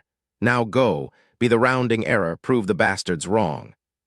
Elena felt a sharp, burning sensation in her eyes, the first leak of emotion she had allowed in years. She reached out, squeezed Gus's hand once, and then stood up. She didn't look back. She couldn't. If she looked back, she would see the cost of the mission, and she needed every ounce of her focus for what was coming. She ran for the stairs, her boots pounding the concrete, her breath coming in short, controlled bursts. She hit the lobby of the Chancery like a thunderbolt, ignoring the shouting Marines and the panicked staffers huddled behind the sandbags. She saw Colonel Sterling near the main elevators, his face a mask of calculated concern as he spoke into a radio. He looked up as Elena sprinted past, his eyes widening in shock. "Vance, get back here, that's an order." Elena didn't even turn her head. "Go to hell, Colonel," she muttered under her breath. She reached the motor pool entrance, her hand hitting the manual release for the heavy steel door. The air outside was thick with the smell of smoke and the high-pitched whine of sirens. She saw a lone Humvee idling near the fuel depot, its driver's side door open, a young corporal frantically trying to clear a jam in his rifle. Elena didn't ask. She didn't explain. She vaulted into the driver's seat, her hands finding the familiar controls of the armored vehicle. "Hey, what are you?" the corporal started, but the words were cut off as Elena slammed the Humvee into gear and floored the accelerator. The vehicle roared to life, the tires screaming as they gripped the asphalt. Elena steered toward the north gate, the one that had been breached. She could see the black SUVs now, 2 of them overturned and burning, the third a twisted wreck against the side of the tanker she had stopped earlier. But the other 11 tankers were gone. They had vanished into the maze of Kabul streets during the initial chaos of the breach. She looked at the spectrum analyzer, which she had magnetic mounted to the dashboard. The signal was stronger now, a pulsing green line that showed the proximity of the nearest tanker. It was 3 blocks away, moving toward the Ministry of Interior. "Vance to command," she said, her voice cutting through the static on the tactical net. "I am in pursuit of Tanker 2. The detonation signal is being broadcast from the embassy repeater. Someone needs to physically sever the uplink on the roof. Do you copy?" "Vance, this is Thorne," the general's voice came through, sounding hollow and exhausted. "What are you doing? We have a full-scale assault in progress. I need every officer at their post." "The assault is a feint, sir," Elena said, her voice flat and cold. "The tankers are the mission. If you don't cut that uplink in 30 seconds, the first one goes off, and then the rest follow like a string of firecrackers. Do you want to be the general who lost Cabell in an afternoon? There was a long silence on the other end, the sound of the world holding its breath. Sterling is with the RSO, Thorne said, his voice realization dawning. He's blocking the roof access. Then shoot him, sir, Elena said, because I'm not stopping. She swerved the Humvee around a burning taxi, the heavy armored bumper clipping a concrete barrier and sending a shower of sparks into the air. She could see the back of the second tanker now, a rusted, unassuming cylinder of steel that looked like 1,000 other trucks in the city. But Elena saw the truth. She saw the way the rear tires were riding low, the weight of the binary agent inside pushing the suspension to its limit. She saw the faint, shimmering haze of heat rising from the top of the tank, not from an engine, but from the chemical reaction already beginning inside. The tanker was approaching a crowded intersection, a place where hundreds of civilians were currently huddled in the doorways of shops, caught between the fear of the gunfire at the embassy and the safety of their homes. "Move!" Elena screamed, leaning on the horn, but the sound was swallowed by the roar of the city. She checked the timer on the analyzer. 10 seconds. She didn't have time to stop the truck. She didn't have time to evacuate the area. She had to break the signal. She looked at the Humvee's weapons mount. It was empty. The corporal hadn't had time to mount the M2. She had nothing but her sidearm and the vehicle itself. She made the calculation in a fraction of a second, the physics of mass, velocity, and the specific structural weaknesses of the tanker's rear assembly. If she hit it at exactly 60 miles per hour at a 45-degree angle, she could disable the fuel pump that was mixing the binary agents without triggering the primary detonator. It was a suicide move. The odds of her surviving the impact were less than 20%. The odds of the tanker exploding anyway were even higher. Elena Vance didn't hesitate. She didn't think about her career, her comfort, or the dog she had left with her sister in El Paso. She thought about the 12 heartbeats she had seen on the thermal camera. She thought about the smell of acetone. She gripped the steering wheel, her knuckles white, her eyes fixed on the rusted steel of the tanker. 3, she whispered. 2, 1. She slammed the Humvee into the back of the truck. The world turned into a kaleidoscope of screaming metal and shattering glass. The impact was so violent it felt like the earth itself had been torn in half. Elena's head snapped forward, the airbag exploding with a deafening crack, her vision momentarily obscured by a cloud of white powder and the searing pain in her chest. The Humvee spun, the armored chassis groaning as it rolled onto its side, the sound of the metal scraping against the pavement like 1,000 fingernails on a chalkboard. Elena lay in the wreckage, the world tilted at a nauseating angle. She could smell the raw, pungent scent of the chemical agent, a sharp, vinegar-like odor that stung her nostrils. She could hear the sound of liquid splashing onto the hot asphalt. She struggled to move, her limbs feeling like they were made of lead. She reached up, her fingers fumbling with the latch of the door, her breath coming in ragged, painful gasps. She managed to kick the door open, crawling out of the overturned vehicle and onto the street. The tanker was 50 feet away, its rear wheels buckled, a thick, milky fluid leaking from a jagged tear in the tank. The driver of the truck was climbing out of the cab, his face a mask of blood and confusion. He looked at Elena, his hand reaching for a pistol in his waistband. Elena didn't even draw her weapon. She didn't have the strength. She just watched him, her eyes cold and unwavering. "It's over," she said, though the words were little more than a whisper. Suddenly, the high-pitched whine of the signal stopped. The silence that followed was so absolute it felt like a physical weight. Elena looked up at the sky. Far off in the distance, she could see the silhouette of the embassy. On the roof, a small, dark cloud of smoke was rising. Thorne had cut the link. The driver of the tanker froze, his hand still on the grip of his gun. He looked at the sky, then at the leaking truck, then back at Elena. He knew. He knew the signal was gone. He knew the mission had failed. He didn't fire. He turned and ran into the maze of alleys, disappearing into the shadows of the city. Elena slumped against the side of the overturned Humvee, her strength finally failing her. She looked at her hands. They were covered in a mixture of grease, blood, and the white powder from the airbag. They were shaking. She closed her eyes, the darkness pressing in on her. She thought about Gus. She thought about the 11 other tankers still out there, now inert but still filled with enough poison to kill a city. The immediate crisis had passed, but the cost was only beginning to be tallied. She heard the sound of helicopter rotors in the distance, the distinct, rhythmic thrum of Black Hawks. The cavalry was finally coming, but they were too late for the fight and they would be too early for the reckoning. Elena felt a hand on her shoulder. She opened her eyes.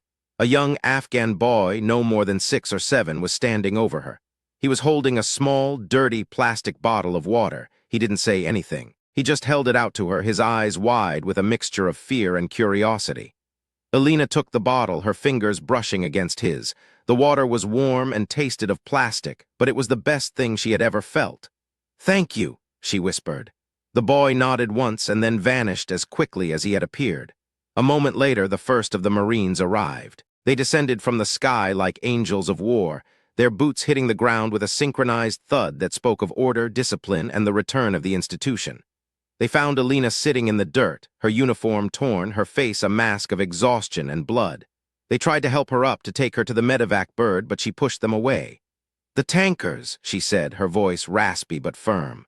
"There are 11 more. I have the coordinates on the analyzer in the vehicle. Get them, secure them, now." The Marines looked at each other, then at the wreckage of the truck. They didn't know who she was. They didn't know what she had done. To them, she was just a dazed lieutenant who had been in a bad wreck. But then the radio on the sergeant's shoulder crackled to life. "This is General Thorne. Any unit in the vicinity of the Ministry of Interior, be advised. You are looking for 2nd Lieutenant Elena Vance. She is to be given full command of the recovery operation. I repeat, she is in charge. Do you copy?" The sergeant looked at Elena, his expression shifting from pity to a sudden, sharp respect. He snapped a salute, his hand hitting his temple with a precision that felt like an apology. "Understood, sir. We have the lieutenant. She's standing by." Elena stood up, her legs shaking but holding. She looked at the wreckage, the blood, and the city that was still standing because of a rounding error. She wasn't thinking about the promotion that would never come or the court-martial that Sterling would try to cook up for her. She was thinking about the quiet, dark space where she had locked her pain. The door was still closed, but for the first time she could hear the sound of someone knocking on the other side. She turned away from the Humvee and started walking toward the second tanker, her mind already calculating the quickest way to neutralize the remaining 11 threats. The war wasn't over. It was never over. But for today, the pattern had been broken, and Elena Vance was the one who had broken it. She worked for the next 6 hours without stopping. She didn't eat. She didn't drink. She moved from tanker to tanker, guided by the data on her GETAC and the support of the Marines who now followed her without question. She directed the disposal teams, her voice calm and clinical as she explained the chemistry of the binary agent and the exact pressure points on the tanks. She was a ghost in a torn uniform, a woman who had seen the end of the world and decided she wasn't ready to let it happen. By the time the sun began to set over the mountains, the last of the tankers had been secured. The city was quiet, a tense, fragile silence that felt like a glass ornament on the edge of a shelf. Elena returned to the embassy as the lights were beginning to flicker back on. The building looked different now, scarred, broken, and stripped of the illusion of invincibility. She walked through the main gate, her boots crunching on the glass. She didn't go to the chancery. She didn't go to Thorne's office.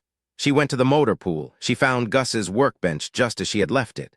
The soldering iron was still there, cold and dark. The spectrum analyzer she had used was lying in a heap of scrap metal, its casing shattered beyond repair. She sat on the stool, the weight of the day finally crashing down on her like a physical weight. She looked at the blood on her sleeve, Gus's blood, the killer's blood, her own blood. It was all the same color in the dim light. "He's in surgery."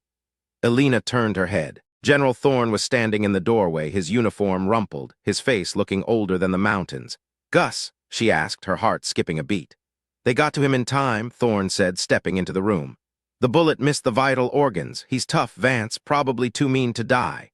Elena felt a surge of relief so strong it made her dizzy. She leaned her head against the workbench, the cold steel a comfort against her skin. "And Sterling?" she asked, Thorne's face darkened.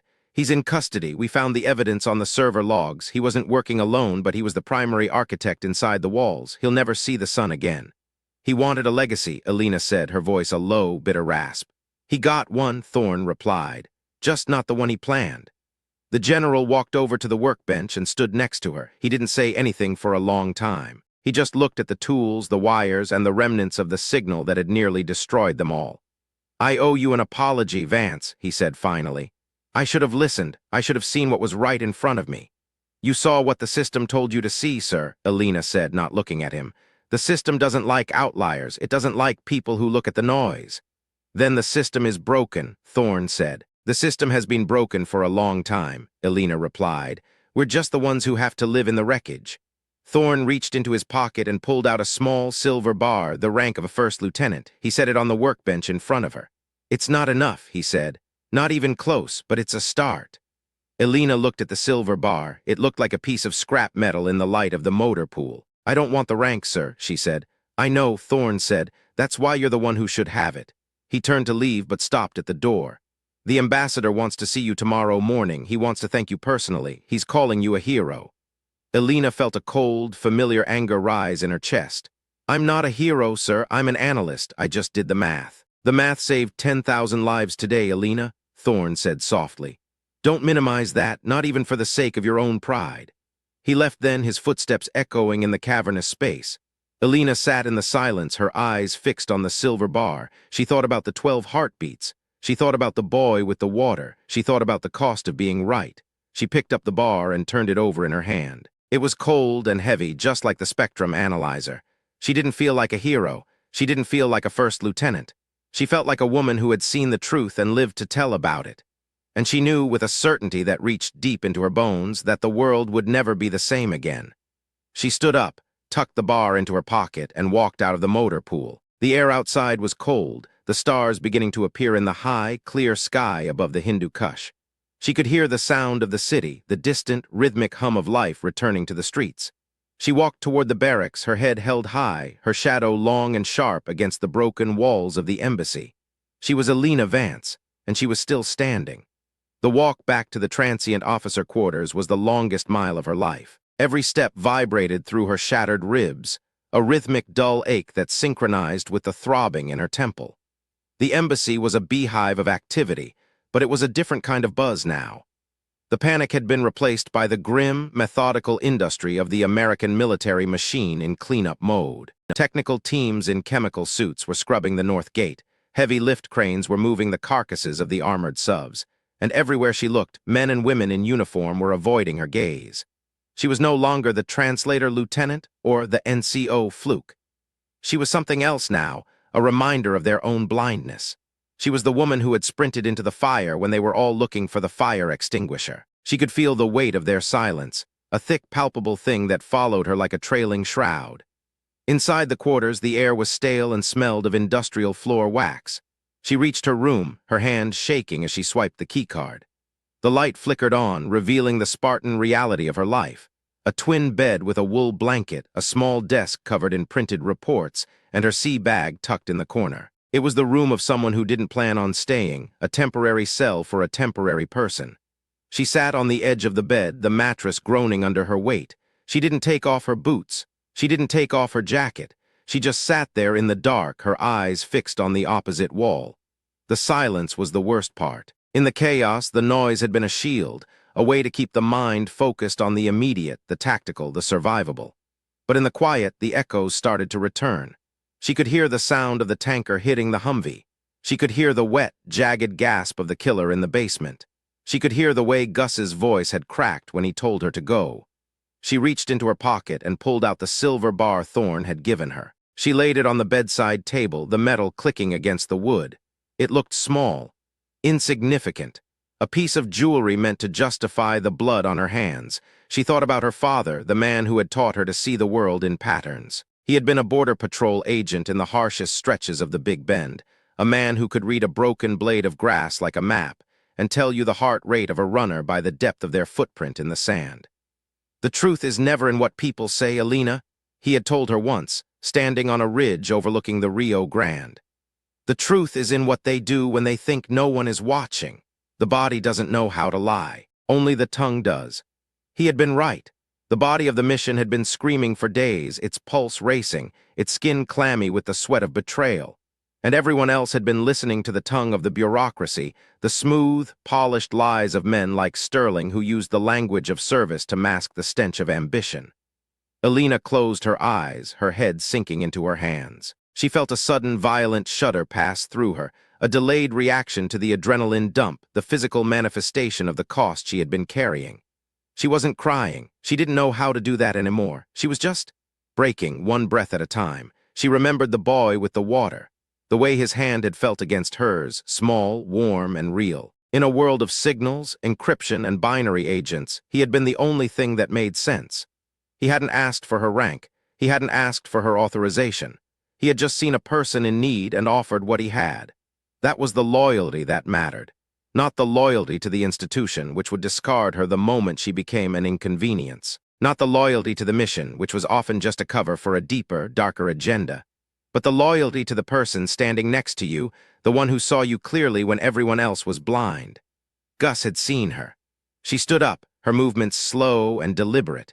She walked to the small sink in the corner of the room and turned on the cold water. She splashed it over her face, the shock of the temperature pulling her back from the edge of the abyss. She looked at herself in the cracked mirror. She didn't recognize the woman looking back.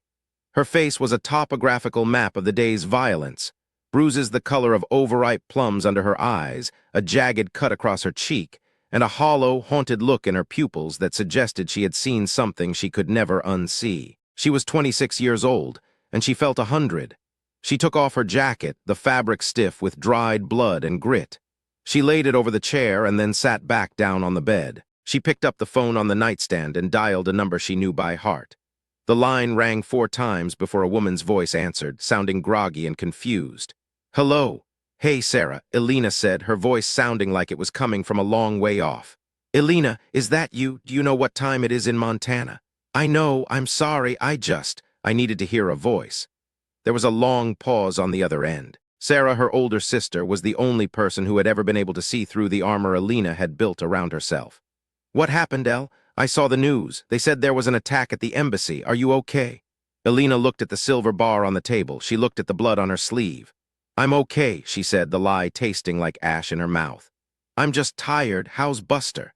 "He's fine. He's sleeping at the foot of my bed. He misses you, you know. He still waits by the door every afternoon at 5.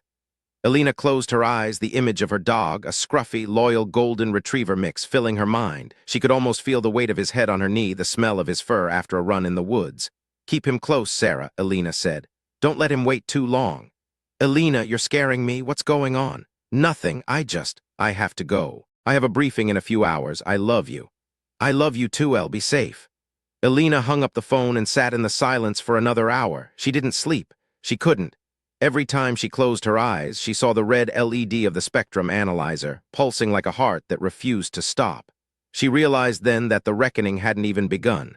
The institutional response would be swift and brutal. They would need a scapegoat for the security failure, and a second lieutenant who had disobeyed direct orders and initiated a high-speed chase through the streets of Kabul was the perfect candidate.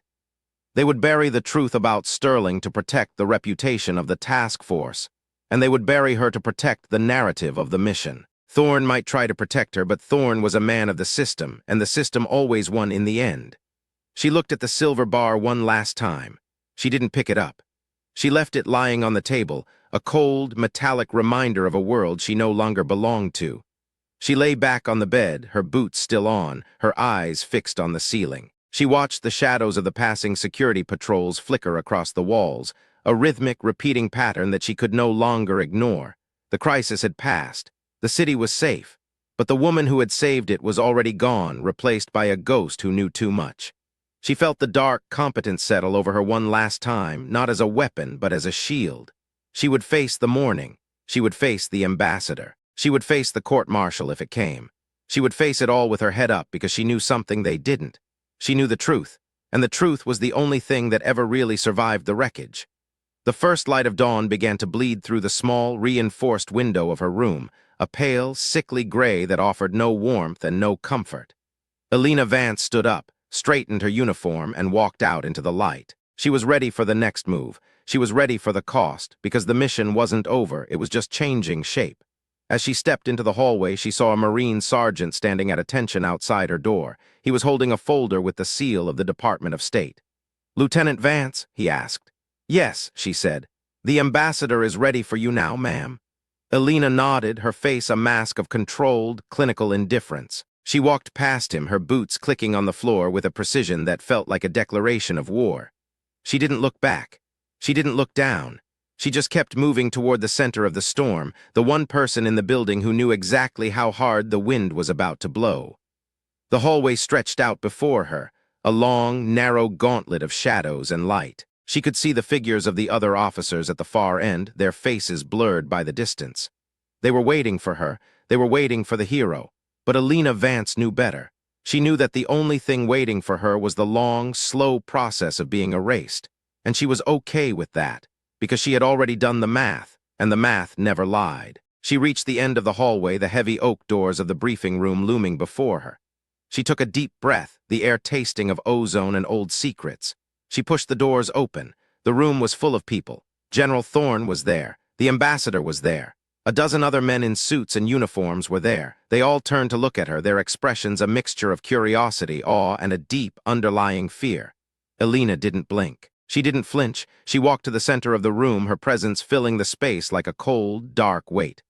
"Lieutenant Vance reporting as ordered," she said, her voice a low, steady vibration that cut through the silence like a knife. The ambassador stepped forward, a thin, forced smile on his face.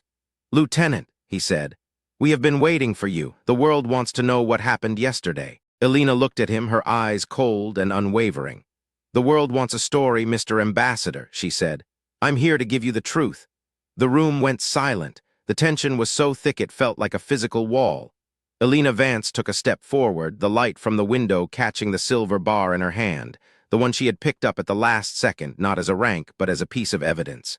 She laid it on the table in front of him. "Let's talk about the noise," she said. And then she began to speak. The first cigarette Elena Vance smoked in 5 years tasted like copper and wet asphalt, a sharp, jagged reminder that she was still alive to feel the burn in her lungs as the sun climbed over the jagged peaks of the Hindu Kush on a Friday she was never supposed to see. She sat on the edge of a plastic crate behind the Roll 3 medical facility at Bagram Airfield, her hands finally beginning to shake in a way she could not calculate or control. Around her, the base was screaming with the choreographed chaos of a Tier 1 medical evacuation, the rhythmic thud-thud-thud of incoming Black Hawks vibrating in the marrow of her bones. But Elena felt as though she were encased in a block of ice. She was wearing a borrowed set of oversized PT scrubs, because her uniform had been cut off her body by a medic who didn't have time to ask for her name, and the cold mountain air bit at the jagged, purple-black bruising that now mapped her entire ribcage. She had been processed, a word the military used when they didn't know whether to give you a silver star or a court-martial, and now she was simply waiting for the gears of the institution to decide which version of the truth they were going to manufacture. The silence of the hospital staff was the most telling detail. They moved around her with a wary, distant respect, the kind of look reserved for someone who had survived a plane crash that killed everyone else. Nobody asked her how she felt. Nobody thanked her. They just brought her water and looked at the floor. In the distance, she could see the silhouette of a C-17 being loaded with silver transfer cases, the remains of those who hadn't been a rounding error in the math of the day. Elena took another drag of the cigarette, the smoke curling into the thin air, and realized she was waiting for a sound that wasn't coming, the rhythmic pulsing of the spectrum analyzer. For 3 weeks, that frequency had been her heartbeat, her obsession, the ghost in the machine that only she could hear. Now that it was gone, the silence of the world felt like a physical weight, a vacuum that was slowly pulling the air out of her lungs. She looked at her hands again. The grease from the tanker was still embedded under her fingernails, a permanent stain that no amount of industrial soap could touch. She was not alone for long. The sound of polished jump boots on the gravel announced the arrival of the institution before the man himself appeared. It wasn't General Thorne. It was a lieutenant colonel she didn't recognize, a man with the sharp, predatory features of a JAG investigator and a folder tucked under his arm like a weapon. He didn't offer a greeting. He didn't ask if she needed a chair. He simply stood over her, his shadow stretching long and dark across the dusty ground, and waited for her to acknowledge him. Elena didn't look up. She finished the cigarette, crushed it under the heel of her borrowed shower shoe, and stared at the empty space where the signal used to be. She knew this man, not his name perhaps, but his function. He was the janitor. He was the one who arrived after the explosion to make sure the debris was swept into the right piles, ensuring that the reputation of the United States Army remained as polished as his boots, regardless of how many bodies were buried beneath the floorboards. "Second Lieutenant Vance," the man said, his voice a dry, bureaucratic rasp. "I am Lieutenant Colonel Miller, 18th Airborne Corps JAG. You've had a very busy 36 hours. I did the math, Colonel, Elena said, her voice sounding like it had been dragged over broken glass. She still didn't look at him.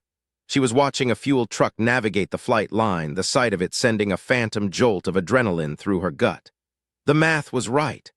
The math is currently under review by a joint task force in D.C., Miller replied, opening the folder. What is also under review is your unauthorized departure from your post, the theft of a government vehicle, the assault on a senior officer, and the reckless endangerment of civilian lives in a populated urban center. There are a lot of boxes to check, Lieutenant. Some of them are very dark. Elena finally turned her head, her gaze meeting his with a cold, clinical intensity that made the colonel's hand twitch against the folder. She didn't look like a victim. She didn't look like a hero. She looked like a woman who had seen the bottom of the world and realized it was made of the same paper as the folder in his hand.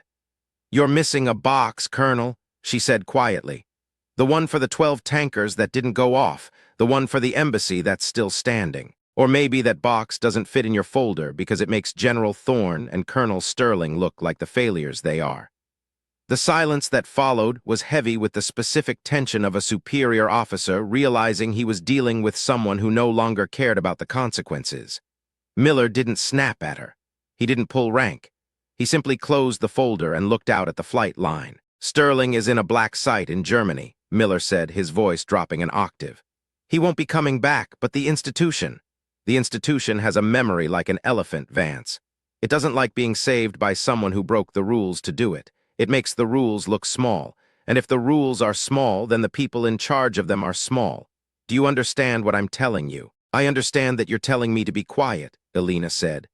"I understand that you want a narrative where the system worked, where the failure was just one bad apple named Sterling and not a fundamental rot in the way we listen to the world.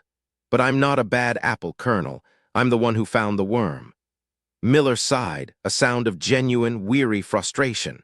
"You're an outlier, Vance, and the Army hates outliers. They're going to offer you a deal.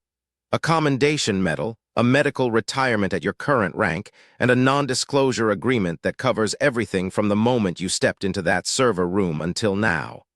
You take it, you go back to Montana, you live your life, and you never mention the word frequency again. If you don't, well, we have 48 hours of CCTV footage of you committing enough UCMJ violations to keep you in Leavenworth until you're 50. He left the folder on the crate beside her and walked away without another word. Elena watched him go, her eyes tracking the movement of his boots until he disappeared into the administration building. She reached out and touched the folder. It was cold. She thought about the dog in Billings. She thought about the smell of the pine trees and the way the snow looked on the mountains in October. She could have that. She could have the quiet life. All she had to do was agree to the lie. She could let them erase the cost. She could let them pretend that Gus hadn't almost bled out on a concrete floor because he believed in a girl who saw patterns in the noise. She stood up, her ribs screaming at the movement, and began to walk. She didn't go toward the administration building. She went toward the ICU. The medical tent was a cathedral of humming machines and filtered air. It smelled of antiseptic and the metallic tang of dried blood, a scent that Elena knew would stay in her nostrils for the rest of her life. She found Gus in the third bay, his body a map of tubes and wires, his face so pale it was almost translucent. He looked smaller than he had in the motor pool, stripped of his grease-stained coveralls and his grumpy demeanor. A nurse started to move toward her to tell her she couldn't be there, but something in Elena's expression made the woman stop and turn back to her monitors. Elena pulled a plastic chair close to the bed and sat down. She didn't say anything. She just watched the steady rise and fall of the ventilator, the rhythmic hiss of the machine doing for Gus what he could no longer do for himself. This was the cost. It wasn't the bruises on her ribs or the threat of Leavenworth. It was this. The man who had seen her clearly when everyone else was blind was now a ghost in a bed, a casualty of a war that the world was already trying to forget. "I saw the boy, Gus," she whispered, her voice so low it was almost swallowed by the hum of the machines. "The one with the water, he's still out there. The city is still there. You were right. The rounding error mattered." She reached out and touched his hand. His skin was cool, his fingers calloused from years of soldering and turning wrenches. She remembered the way he had looked at her in the server room, the way he had told her to be the rounding error. He had known then what it would cost. He had known that the institution would try to swallow her whole, and he had given her the only thing he had left, his life, to make sure she had a chance to fight back. "They want me to sign a paper, Gus," she said. "They want me to say it never happened. They want to make you a footnote in a classified report that no one will ever read." She felt a sudden, sharp surge of that controlled rage she had lived with for years. It wasn't explosive. It was cold and precise, like the edge of a scalpel. She realized then that she couldn't take the deal, not because of pride, not because of ambition, but because of loyalty. If she signed that paper, she was betraying the only person who had actually served the mission. She was letting the men in the polished boots win. She sat with him for 3 hours, watching the sun move across the canvas of the tent. She watched the doctors come and go, their faces grim as they checked the monitors. She saw the way they looked at Gus, as a problem to be solved, a metric to be managed. They didn't see the man who could rebuild a transceiver from spare parts or the man who had stayed behind to hold the line. To them, he was just bed number 3. As she was leaving the ICU, she ran into General Thorne. He was standing in the corridor, his uniform crisp, his 4 stars catching the light of the fluorescent tubes. He looked at her, and for the first time, Elena saw something other than calculation in his eyes. She saw shame. It was a small thing, a flickering shadow behind the mask of command, but it was there. "Lieutenant," he said, his voice lacks the thunder it had possessed in the embassy. "How is he?" "He's alive, sir," Elena said, her voice flat. "No thanks to the chain of command." Thorne flinched. It was a minute movement, a tightening of the jaw, but in the silence of the hospital, it felt like a gunshot. The situation was complex, Vance. Information was being compartmentalized at a level even I wasn't fully aware of. Sterling was. Sterling was exactly what I told you he was. Elena interrupted. She didn't care about protocol anymore. She didn't care about the stars on his shoulders. He was a man who used the noise to hide his own signal, and you let him do it because it was easier than listening to a second lieutenant who didn't fit the mold. Thorne looked away, his gaze fixing on a point somewhere over her shoulder. "The Board of Inquiry is being convened on Monday. The ambassador has already been debriefed. They're calling it a systemic failure of communication protocols. They're not going to mention the tankers, Elena. They're going to say the tankers were a secondary threat that was neutralized by standard operating procedures." "Is that what you're going to say, sir?" Elena asked. "When they ask you why you ignored the warnings, when they ask you why it took a 26-year-old girl in a stolen Humvee to stop a chemical attack." "I'm a General Vance," Thorne said, and for the first time he sounded old. "My job is to protect the institution. If the institution is seen to have failed this fundamentally, the support for the entire mission collapses. Thousands of lives depend on that support. I have to look at the bigger picture. The bigger picture is made of small moments, sir," Elena said. "And in the most important moment of your career, you look the other way. You can protect the institution all you want, but you and I both know the truth. You'll see it every time you look in the mirror, and you'll see it every time you see a man in a wheelchair who looks like Gus." She walked past him, her shoulder brushing his, a final, silent act of defiance. She didn't need his validation. She didn't need his apology. She knew what she had done, and she knew what it had cost. Thorne was a man who lived in the world of shadows and reports, a man who had traded his soul for a seat at the table. Elena was a woman who lived in the world of frequencies and facts, and the facts didn't care about the bigger picture. The next 48 hours were a blur of procedural purgatory. She was moved to a small, windowless room in the transient barracks, a space that felt more like a cell than a bedroom. She was given a laptop with no internet access and told to write her sworn statement. She sat at the desk for hours, the cursor blinking on the screen like a mocking eye. How do you describe the sound of a city about to die? How do you put the smell of binary agents into a DA form 2823? She wrote the truth. She wrote about the 2 megahertz signal. She wrote about the way the tankers had been modified. She wrote about Sterling's meeting in the basement. She wrote about the man in the black vest and the way his throat had felt under her elbow. She didn't minimize her actions, and she didn't apologize for them.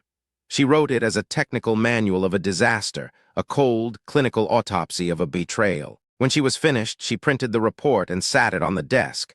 She knew they would delete it. She knew they would replace it with a version that used words like miscommunication and unfortunate casualties. But she had written it. The truth existed in the world, even if it was only on a few sheets of paper in a locked room. On Sunday night, the door to her room opened. It wasn't Colonel Miller. It was a young corporal, a girl no older than 19, with wide, terrified eyes and a uniform that looked 2 sizes too big for her. She was carrying a tray of food, a plastic container of lukewarm spaghetti, and a carton of milk. "Lieutenant Vance?" she whispered, her voice shaking. "Yes," Elena said. The corporal set the tray on the desk and then reached into her pocket. She pulled out a small, crumpled piece of paper and slid it across the wood. "My brother was at the Ministry of Interior yesterday," the girl said, her voice barely audible. "He was a guard at the North Gate. He told me about the Humvee. He told me about the woman who hit the truck." Elena looked at the paper. It was a drawing, a crude but recognizable sketch of a Humvee and a tanker, with a single word written at the bottom in Pashto and English, *Guardian. He said to tell you thank you, the corporal whispered. "He said if you hadn't hit that truck, he wouldn't have come home. None of them would have."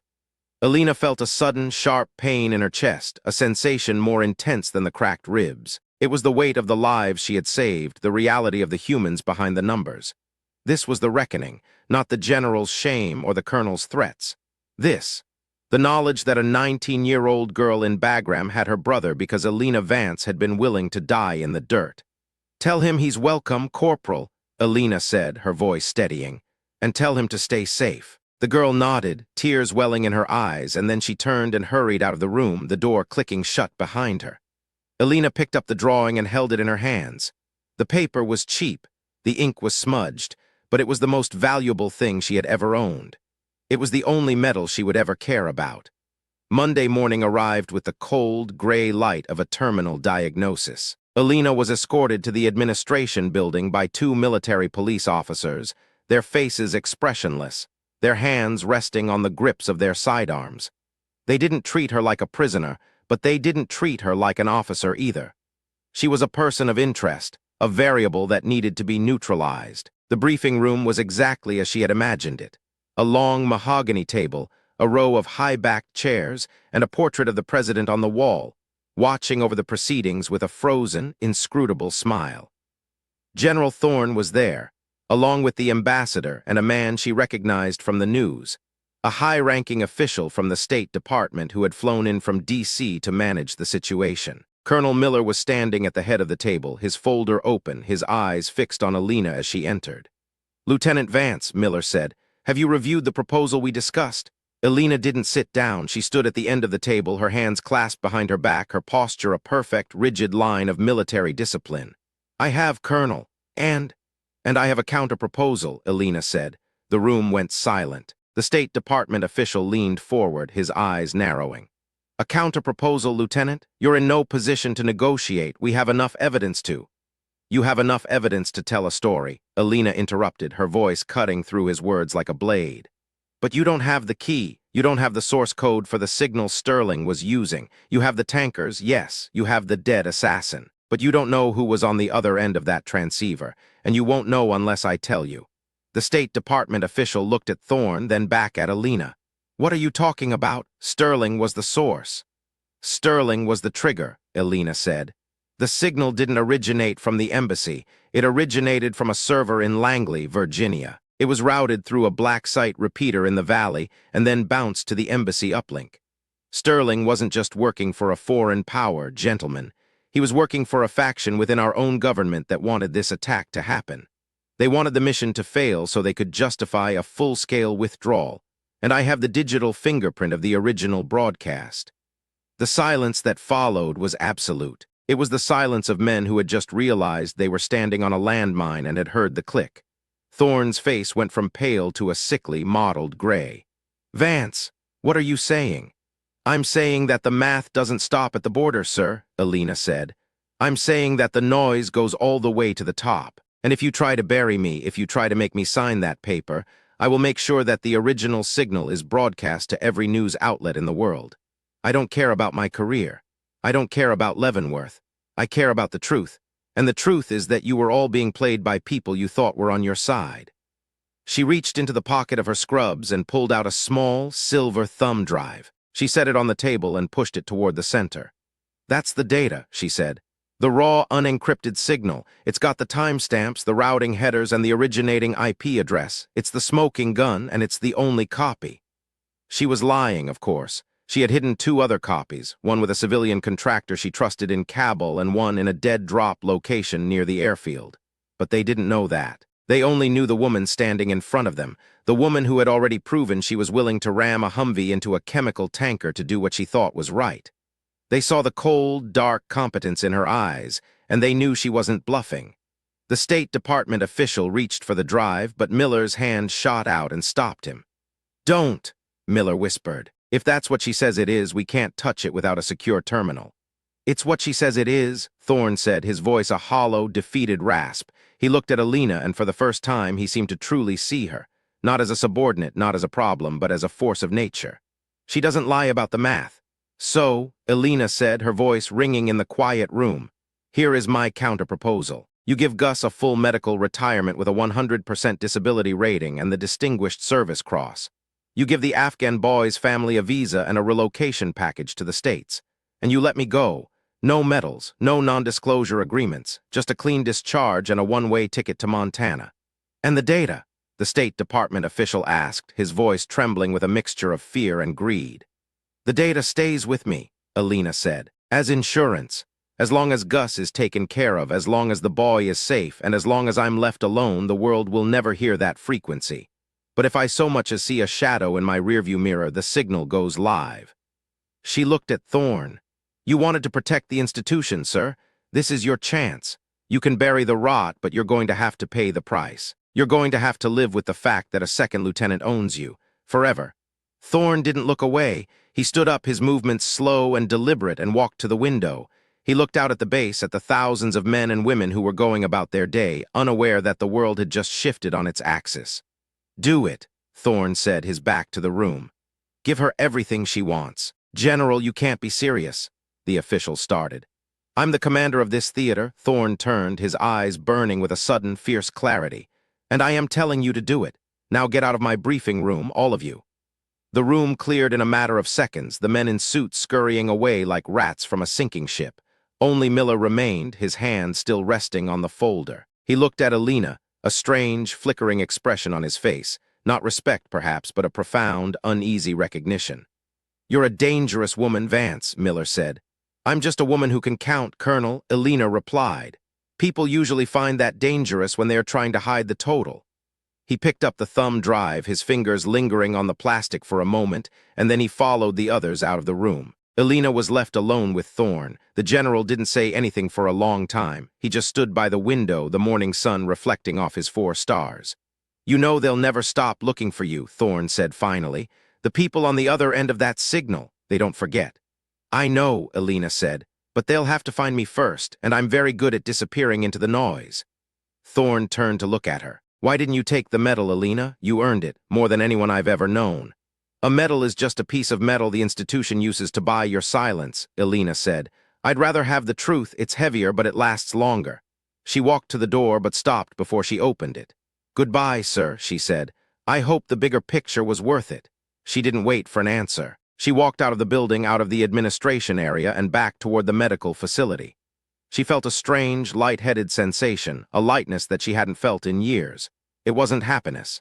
It was the feeling of a weight being lifted, the feeling of a debt being paid. She found Gus's nurse in the ICU. The woman looked up as Elena approached, her expression softening. "He's stable," the nurse said. "The doctors are optimistic. He might even be awake by tomorrow." Elena nodded, a small, genuine smile touching her lips. "Thank you, I have to go. Can you make sure he gets this?" She reached into her pocket and pulled out the drawing the corporal had given her. She smoothed the crumpled edges and handed it to the nurse. "Tell him it's from the rounding error," Elena said. She turned and walked out of the tent, her boots hitting the gravel with a steady, rhythmic thud. She didn't look back at the base. She didn't look at the C-17s or the Black Hawks. She looked at the mountains. The personal cost of the last month was etched into every fiber of her being. She would carry the scars on her ribs, the memory of the blood on her hands, and the constant, underlying hum of the frequency for the rest of her life. She was no longer the woman she had been when she arrived in Kabul.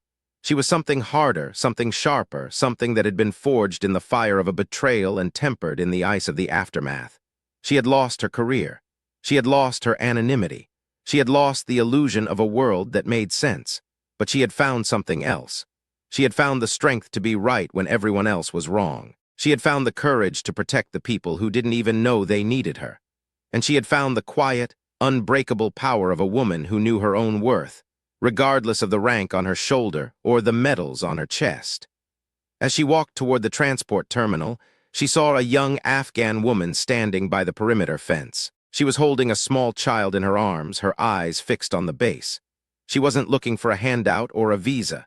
She was just watching the world, her face a mask of endurance and hope. Elena stopped for a moment, her gaze meeting the woman's. There was no language between them, no shared history, no common ground. But in that moment, in the cold light of the Bagram morning, they recognized each other. Two women who had survived the storms of men, two women who were still standing in the wreckage of a world that had tried to erase them. Elena nodded once, a silent, profound gesture of solidarity. The woman nodded back, a small, subtle movement of her head that felt like a blessing. Elena Vance turned and walked into the terminal. She was ready to go home. The flight back to the States was a long, cold journey in the belly of a cargo plane. Elena sat on a nylon bench, surrounded by crates of equipment and a handful of other soldiers who were rotating out. They didn't talk to her, and she didn't talk to them. She spent the hours watching the patterns of the light on the corrugated metal of the hull, her mind already moving toward the future. She would go back to Billings. She would get her dog. She would find a quiet place in the mountains where the only signals were the wind in the trees and the calls of the eagles. She would live her life on her own terms, a ghost in the machine, a woman who had seen the truth and walked away with her head up. But as the plane touched down on the tarmac at Dover Air Force Base, Elena felt a sudden, familiar prickle at the base of her neck. It wasn't fear. It was a resonance. She stood up, her hand reaching for her bag, and she felt it, a vibration in the air, a rhythmic, pulsing energy that she recognized with a chilling certainty. She stopped in the middle of the cargo hold, her heart hammering against her ribs. She looked around at the other soldiers, at the crew, at the open ramp at the back of the plane.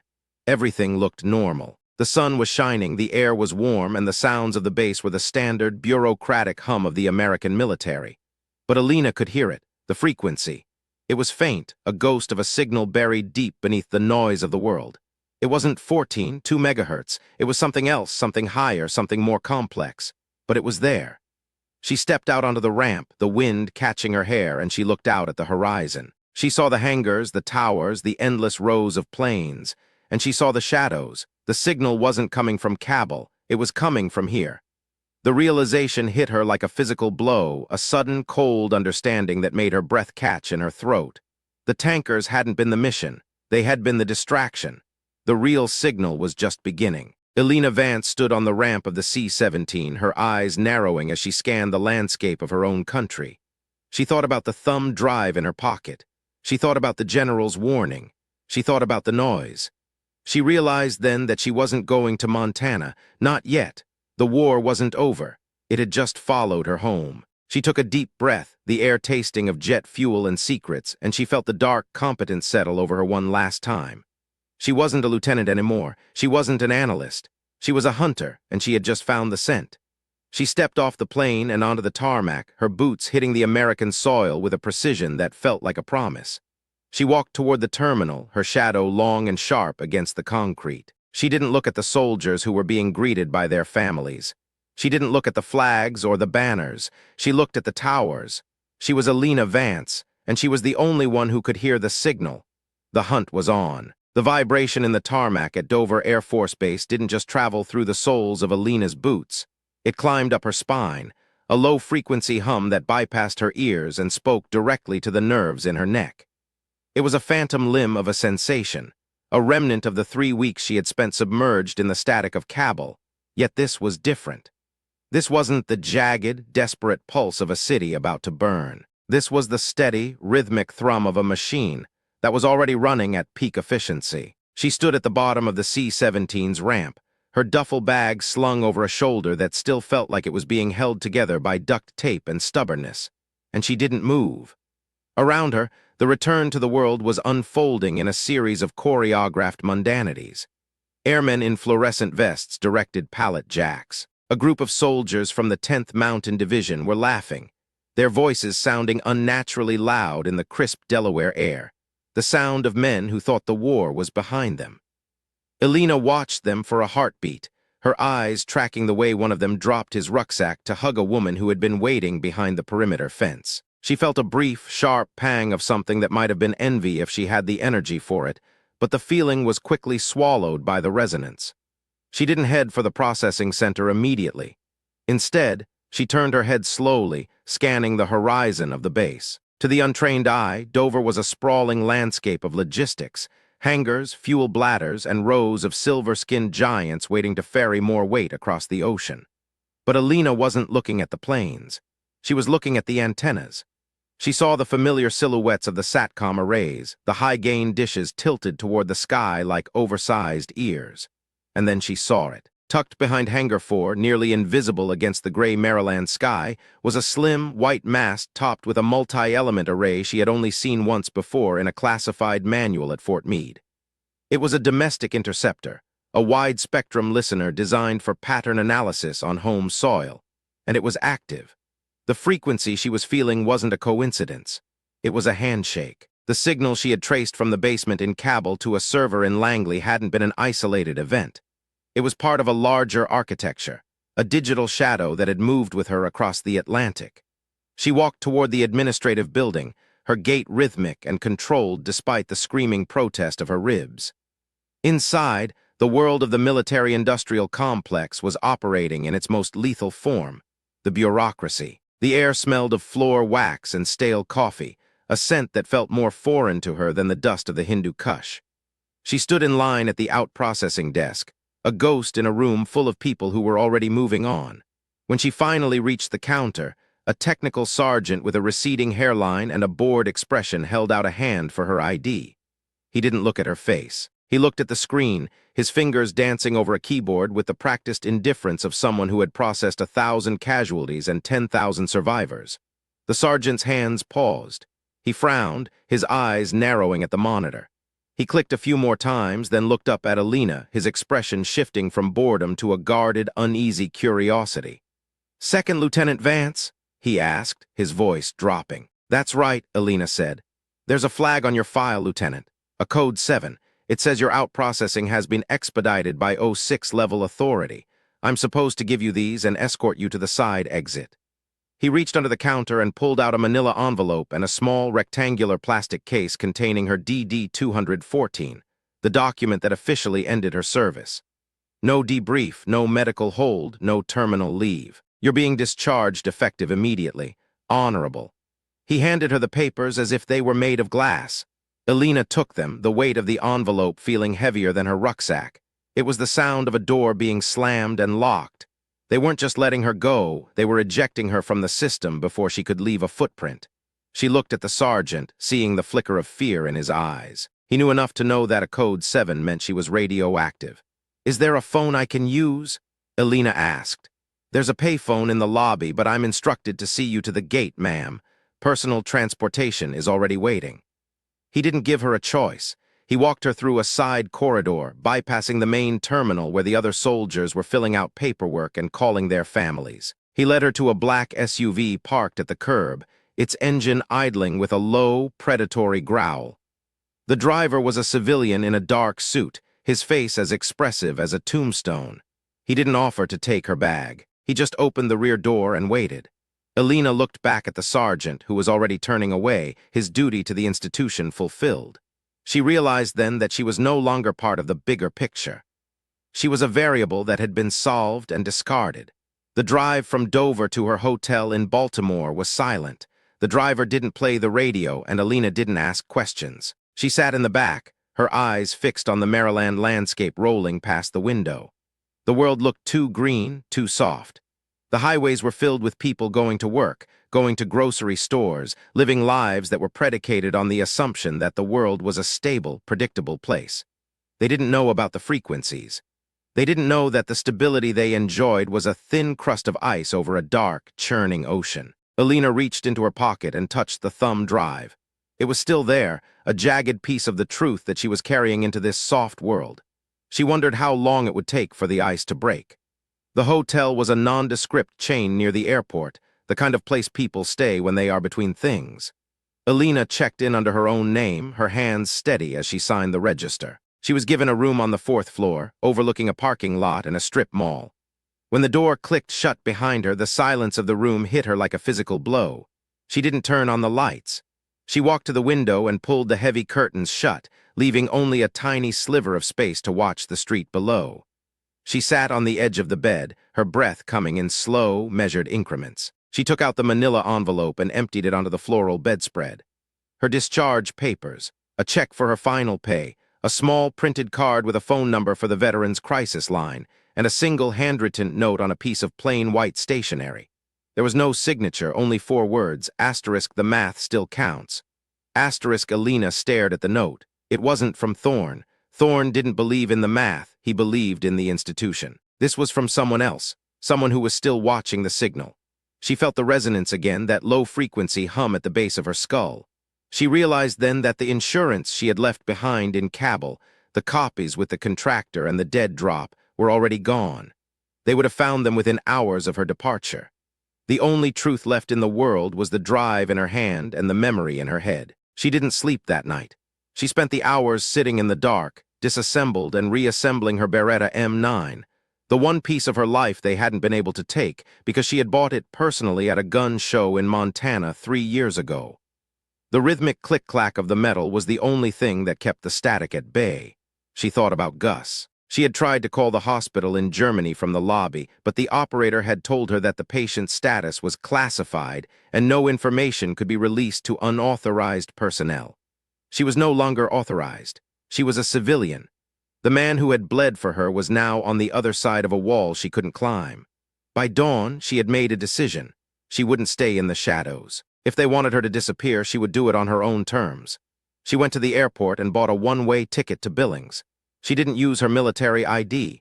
She used her Montana driver's license. As she walked through the terminal, she felt the eyes on her, not the eyes of people, but the eyes of the machines. Every CCTV camera, every digital scanner, every automated gate was a node in the network she had seen in the basement. She moved through them like a ghost, her face neutral, her posture relaxed. She was the rounding error they couldn't quite resolve. The flight to Montana was a blur of clouds and engine noise. She sat in a middle seat between a woman reading a romance novel and a man sleeping with a newspaper over his face. To them, she was just a tired-looking woman in a faded hoodie and jeans. They didn't see the bruises under her shirt or the way her hands never fully relaxed. They didn't see the woman who had held the line in a city they couldn't find on a map. Elena looked out the window as the flat plains of the Midwest gave way to the jagged, snow-capped peaks of the Rockies. The landscape began to look like home, but the feeling of safety didn't follow. When the plane landed in Billings, the air was cold and dry, smelling of pine and ozone. It was the smell of her childhood, the smell of the life she had been trying to get back to. She took a cab to the small, white clapboard house on the outskirts of town where she had left her dog with a neighbor. The neighborhood was quiet, the lawns dusted with the first light snow of the season. It was the kind of place where nothing ever happened, where the most exciting thing in the local paper was the high school football scores. The neighbor, a retired teacher named Mrs. Gable, burst into tears when she saw Elena. "Oh, Elena, we heard." "Well, we didn't hear much, just that you were coming home early. Macy has missed you so much." Macy, a 3-year-old Australian shepherd with eyes the color of the Montana sky, didn't wait for an invitation. She bolted out the door and nearly knocked Elena over, her tail a blur of motion, her whimpers of joy a sharp, sweet contrast to the silence Elena had lived in for weeks. Elena buried her face in the dog's fur, the smell of shampoo and wet grass filling her senses. For a moment, just one moment, the static in her head went quiet. She felt the weight of the world lift, replaced by the simple, uncomplicated reality of a creature that loved her without conditions or protocols. "Thank you, Mrs. Gable," Elena said, her voice sounding thick. "Are you okay, dear? You look thin, and those marks on your neck." "I'm fine," Elena said, the lie coming easily now. "Just tired. It was a long deployment." She took Macy back to her own house, the small cabin she had spent her life savings on before she left for Kabul. It was cold inside, the air smelling of dust and old wood. She turned on the heat, watched the pilot light flicker to life, and then sat on the floor with Macy. The dog wouldn't leave her side, leaning her weight against Elena's hip as if she knew that the woman was only half there. Elena spent the next 3 days in a state of suspended animation. She went through the motions of a civilian life. She bought groceries, she walked the dog, she chopped wood for the stove. But she was always listening. She kept a radio on in the kitchen, tuned to a dead frequency, watching the way the static danced across the dial. She checked the perimeter of her property every morning, looking for the specific, subtle signs of surveillance. A tire track that shouldn't be there, a broken branch near the fence line, a car that lingered too long at the crossroads. She found the first bug on Thursday. It was a tiny, sophisticated piece of hardware tucked inside the casing of her outdoor thermometer. It wasn't Army issue. It was high-end civilian tech, the kind used by private intelligence firms. She didn't remove it. If she removed it, they would know she was looking. She simply moved her conversations to the porch and kept the radio playing inside. The second sign came on Friday. She received a package in the mail with no return address. Inside was a single silver medal, the Distinguished Service Cross, and a hospital bracelet with the name *Gus Kovacs* printed on it. There was no note this time. There didn't need to be. It was a message from Thorne. He had kept his word. Gus was being taken care of. The medal was a peace offering, or perhaps a warning. A reminder of what she had won and what she still had to lose. Elena held the medal in her hand, the weight of it feeling like lead. She thought about Gus, about the way he had looked in that bed, and she felt a sudden, sharp surge of grief. She had saved his life, but she had lost him anyway. They were both casualties of the same war, separated by a distance that couldn't be measured in miles. She put the medal in a drawer and went outside to the porch, Macy following close behind. The sun was setting over the mountains, the sky a bruised purple and gold. It was beautiful, but to Elena, the beauty felt hollow. She realized then that she couldn't stay here, not because she was afraid, but because she was a target. As long as she had the drive, as long as she was the rounding error, the people who had sent the signal would never stop looking. And if they found her here, they would find the people she loved. They would find Mrs. Gable. They would find Macy. The reckoning she had expected in Kabul hadn't ended at the airfield. It had just changed shape. She went back inside and packed a small bag. She took the thumb drive, her Beretta, and a few changes of clothes. She looked at Macy, who was watching her with those bright, intelligent eyes, and she felt a lump form in her throat. "Stay," she whispered, her voice cracking. She took the dog back to Mrs. Gable's, telling her she had to go back to the base for some final paperwork.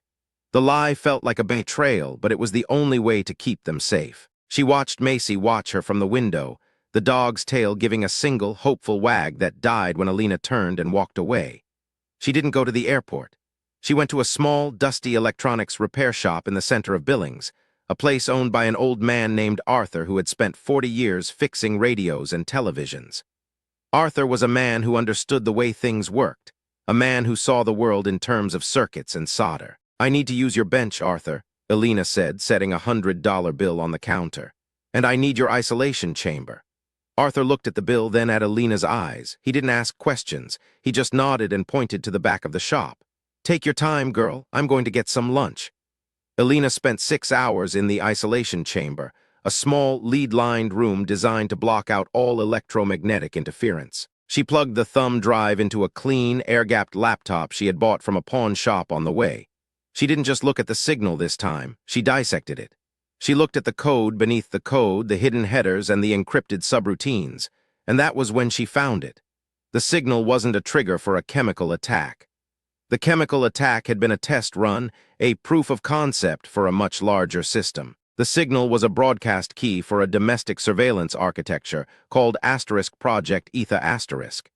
It was a system designed to use the existing cellular and satellite networks to monitor and influence public sentiment in real time, using low-frequency acoustic pulses to trigger specific emotional responses: fear, anxiety, compliance. The tankers in Kabul hadn't been meant to kill thousands. They had been meant to create a mass trauma event that would provide the perfect environment to test Ether's ability to stabilize a population under extreme stress. Sterling hadn't been a trader working for a foreign power.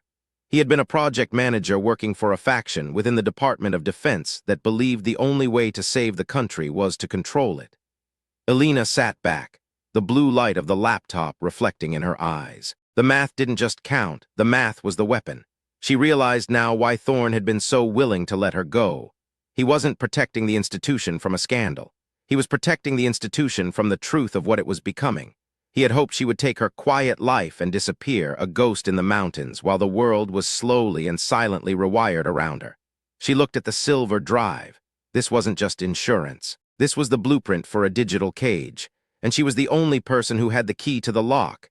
She heard the sound of a car pulling up outside the shop, not Arthur's old truck. This was a smooth, heavy engine. She closed the laptop and tucked the drive into her pocket, her hand moving to the grip of the Beretta. She waited in the shadows of the back room, her breath shallow and silent. The door to the shop opened, the bell chiming with a cheerful, incongruous sound. A man stepped inside. He wasn't wearing a suit this time. He was wearing a tactical jacket and jeans, his movements fluid and precise. He looked around the shop with the practiced ease of a predator. "Lieutenant Vance," the man said, his voice echoing in the quiet shop. "I know you're back there, and I know you've been busy." Elena didn't answer. She moved to the edge of the isolation chamber, her eyes fixed on the man's reflection in a discarded television screen. "My name is Miller," the man said, "but not the Miller you met at Bagram. I'm the one who actually runs the desk. Colonel Miller was a necessary fiction." "What do you want?" Elena asked, her voice flat and cold. "I want the same thing you want, Elena. I want the math to be right, but you're looking at the wrong equation. You think asterisk ether asterisk is about control. It's not. It's about survival. The world is becoming too loud, too chaotic. Without a way to manage the noise, the system collapses. We're just trying to keep the lights on. By turning people into rounding errors?" Elena said. "By testing your system on a city full of children?" Miller sighed, a sound of genuine, weary regret. "Cabell was a mistake. Sterling was overzealous. He pushed the parameters too far, too fast. We wanted a controlled environment, not a massacre. That's why we let you stop it. You were the failsafe we didn't know we needed. And now we need the drive back, Elena. Not because we want to punish you, but because the system is already live. We can't turn it off. All we can do is manage it, and we need the original source code to ensure the filters are working correctly. If you keep that drive, if you try to leak it, you won't be saving the world. You'll be crashing the only thing that's holding it together." Elena stepped out of the shadows, the Beretta leveled at Miller's chest. He didn't flinch. He didn't reach for a weapon. He just stood there, his hands open, his expression calm. "I saw the signal at Dover," Elena said. "I felt it. It's not holding anything together, Miller. It's a parasite. It's feeding on the fear you're creating." "It's a feedback loop," Miller corrected. "A necessary one. You're a scientist, Elena. You know that every system needs a governor. We're the governor." "No," Elena said, her voice rising with a cold, controlled rage. "You're the noise, and I'm the one who finds the signal." She didn't shoot him. She knew that killing Miller wouldn't stop the system. He was just another node, another variable. She realized then that the only way to win was to change the equation entirely. "I've already uploaded the data," Elena lied, her voice steady and convincing. "It's on a timer. If I don't check in every 12 hours, the source code is broadcast to every server in the world. You can kill me, you can take the drive, but you can't stop the leak. The only way to save your system is to leave me alone and let me do what I do." Miller's eyes narrowed. He looked at her for a long time, searching for a flicker of doubt, a sign of a bluff. But Elena had spent years holding back everything she felt. She was a master of the mask. "And what is it that you do, Elena?" "I'm going to watch you," she said. "I'm going to listen to the frequency, and if I hear it crossing the line, if I see you pushing the parameters again, the world gets the key. You wanted a failsafe, Miller." You're looking at her. The silence in the shop was absolute, filled only with the smell of old electronics and the distant sound of traffic. Miller looked at the gun, then back at Elena. He saw the dark competence in her eyes, the extraordinary hidden capability that the army had tried to bury, and he realized he had lost. He had tried to treat her like a soldier, but she was something else now. She was a witness. "You're a dangerous woman, Vance," Miller said, repeating the words his double had used in Bagram. "I'm just a woman who can count," Elena replied, "and I'm counting on you to do the right thing for once." Miller nodded slowly. He backed toward the door, his eyes never leaving hers. "We'll be watching you, Elena, every move you make, every word you say." "I know," Elena said. "It'll be like old times." He disappeared out the door, the bell chiming one last time. Elena didn't move until she heard the car drive away. Then she sank onto a stool, the Beretta shaking in her hand. The adrenaline was fading, replaced by a crushing, absolute exhaustion. She hadn't won. She had just earned a stay of execution. She went back to the isolation chamber and picked up the thumb drive. She looked at it for a moment, then she did the only thing she could do. She didn't leak it, she didn't destroy it. She took a soldering iron from Arthur's bench and meticulously, surgically destroyed the memory chips inside. She burned the data into slag, leaving nothing but a piece of useless plastic. She had lied to Miller. There was no timer. There was no upload. She knew that if she leaked the code, the world would indeed descend into chaos. But she also knew that as long as Miller ** believed * she had it, she had power. She was the ghost in their machine, the uncertainty that would keep them from pushing the system too far. She was the rounding error that would keep the equation honest. She walked out of the shop and into the cold Montana night. The stars were out, millions of tiny, silent signals in the vast, dark sky. She felt the resonance again, that low-frequency hum, but this time she didn't let it in. She pushed it back, finding her own rhythm, her own frequency. She walked back to her house, her boots crunching on the snow. She was alone, but she wasn't empty. She had the memory of the boy with the water. She had the image of Gus's medal in her drawer. She had the knowledge of what she was capable of. She didn't go back to the neighbors to get Macy that night. She needed to be alone for a little while longer, to inhabit the silence of her own life before she let the world back in. She sat on her porch, wrapped in a heavy wool blanket, and watched the moon climb over the mountains. She thought about the institution she had served. She thought about the stars on Thorne's shoulders and the polish on Miller's boots. She realized that they weren't the army. The army was Gus. The army was the corporal who had given her the drawing. The army was the people who did the work in the dirt, the people who believed in the mission even when the mission didn't believe in them. She was still loyal to them. She would always be loyal to them. But she was finished with the shadows. As the sun began to rise on Saturday morning, Elena Vance stood up and stretched her stiff, aching body. She felt the bruises on her ribs, a permanent part of her now, a map of the cost she had paid. She felt the weight of the secrets she carried, the burden of the woman who knew too much. But as she looked out at the horizon, she saw a small, dark shape running across the field toward her house. It was Macy. The dog had escaped from Mrs. Gable's yard, her tail a blur of motion, her blue eyes fixed on the woman on the porch. Elena smiled. It was a small, quiet movement of her lips, but it was real. She walked down the steps and met the dog in the middle of the yard, falling into the snow as Macy tackled her with a joy that was louder than any frequency. She held the dog close, feeling the warmth of her breath, the thrum of her heartbeat. She looked up at the sky, at the vast, beautiful, silent world that she had saved without anyone ever knowing her name. The silence wasn't a vacuum anymore. It was a choice. She stood up, brushed the snow from her jeans, and walked toward the house with Macy at her side. She had a lot of work to do. She had a life to build. She had a world to watch. But for now, there was only the smell of the pine trees, the cold bite of the air, and the steady, rhythmic sound of her own heart. She went inside and closed the door. The radio on the kitchen counter was still tuned to the dead frequency, the static a soft, constant hiss in the background. Elena walked over to it and reached for the dial. She didn't turn it off. She turned it down until the noise was just a whisper, a reminder of the war that was still happening in the wires. She sat at the kitchen table and opened a map of Montana. She traced the lines of the mountains, the curves of the rivers, the vast, open spaces where a person could disappear if they knew how to listen. She wasn't a soldier anymore. She wasn't a lieutenant. She was Elena Vance, and she was finally home. The next few months passed in a quiet, measured rhythm. Elena lived her life on the periphery of the world, a ghost in a small town who worked as a freelance technician, fixing the broken things that other people had given up on. She became known as the woman who could make anything run, the woman who spoke the language of machines. She was respected, but she was never fully known. She kept a distance that was polite but impenetrable, a barrier that even the most curious neighbors couldn't breach. She received a letter from Gus in November. He was out of the hospital, living in a VA facility in Virginia. He told her about the Distinguished Service Cross, about how he had tried to give it back, and how Thorne had personally visited him to tell him that he had earned it. He didn't ask her why she had left. He didn't ask her about the signal. He just told her that he was learning to walk again and that he had a dog of his own now, a golden retriever named Scout. "I still think about the rounding error, Elena," he wrote in his jagged, painful scrawl. "I think about it every time I look in the mirror. You were right. It's the only thing that counts." Elena read the letter until the ink began to fade, then she tucked it into the drawer with the medal. She didn't write back, not because she didn't want to, but because she knew that the less Gus was connected to her, the safer he would be.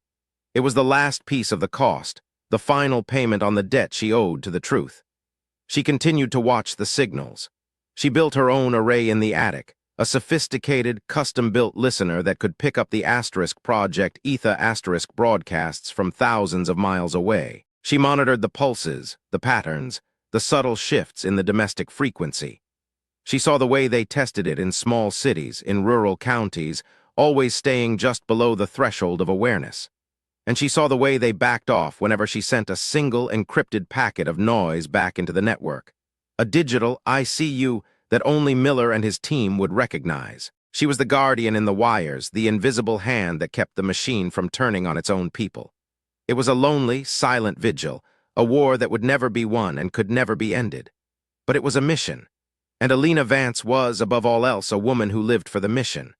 One evening in the dead of winter, she was sitting on her porch, watching the snow fall in thick, silent flakes. Macy was curled at her feet, her head resting on Elena's boot.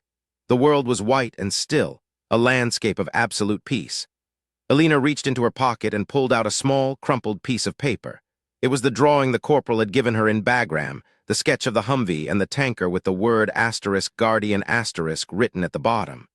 The paper was worn and yellowed now, the edges frayed from being handled so many times. She looked at the drawing, then out at the mountains.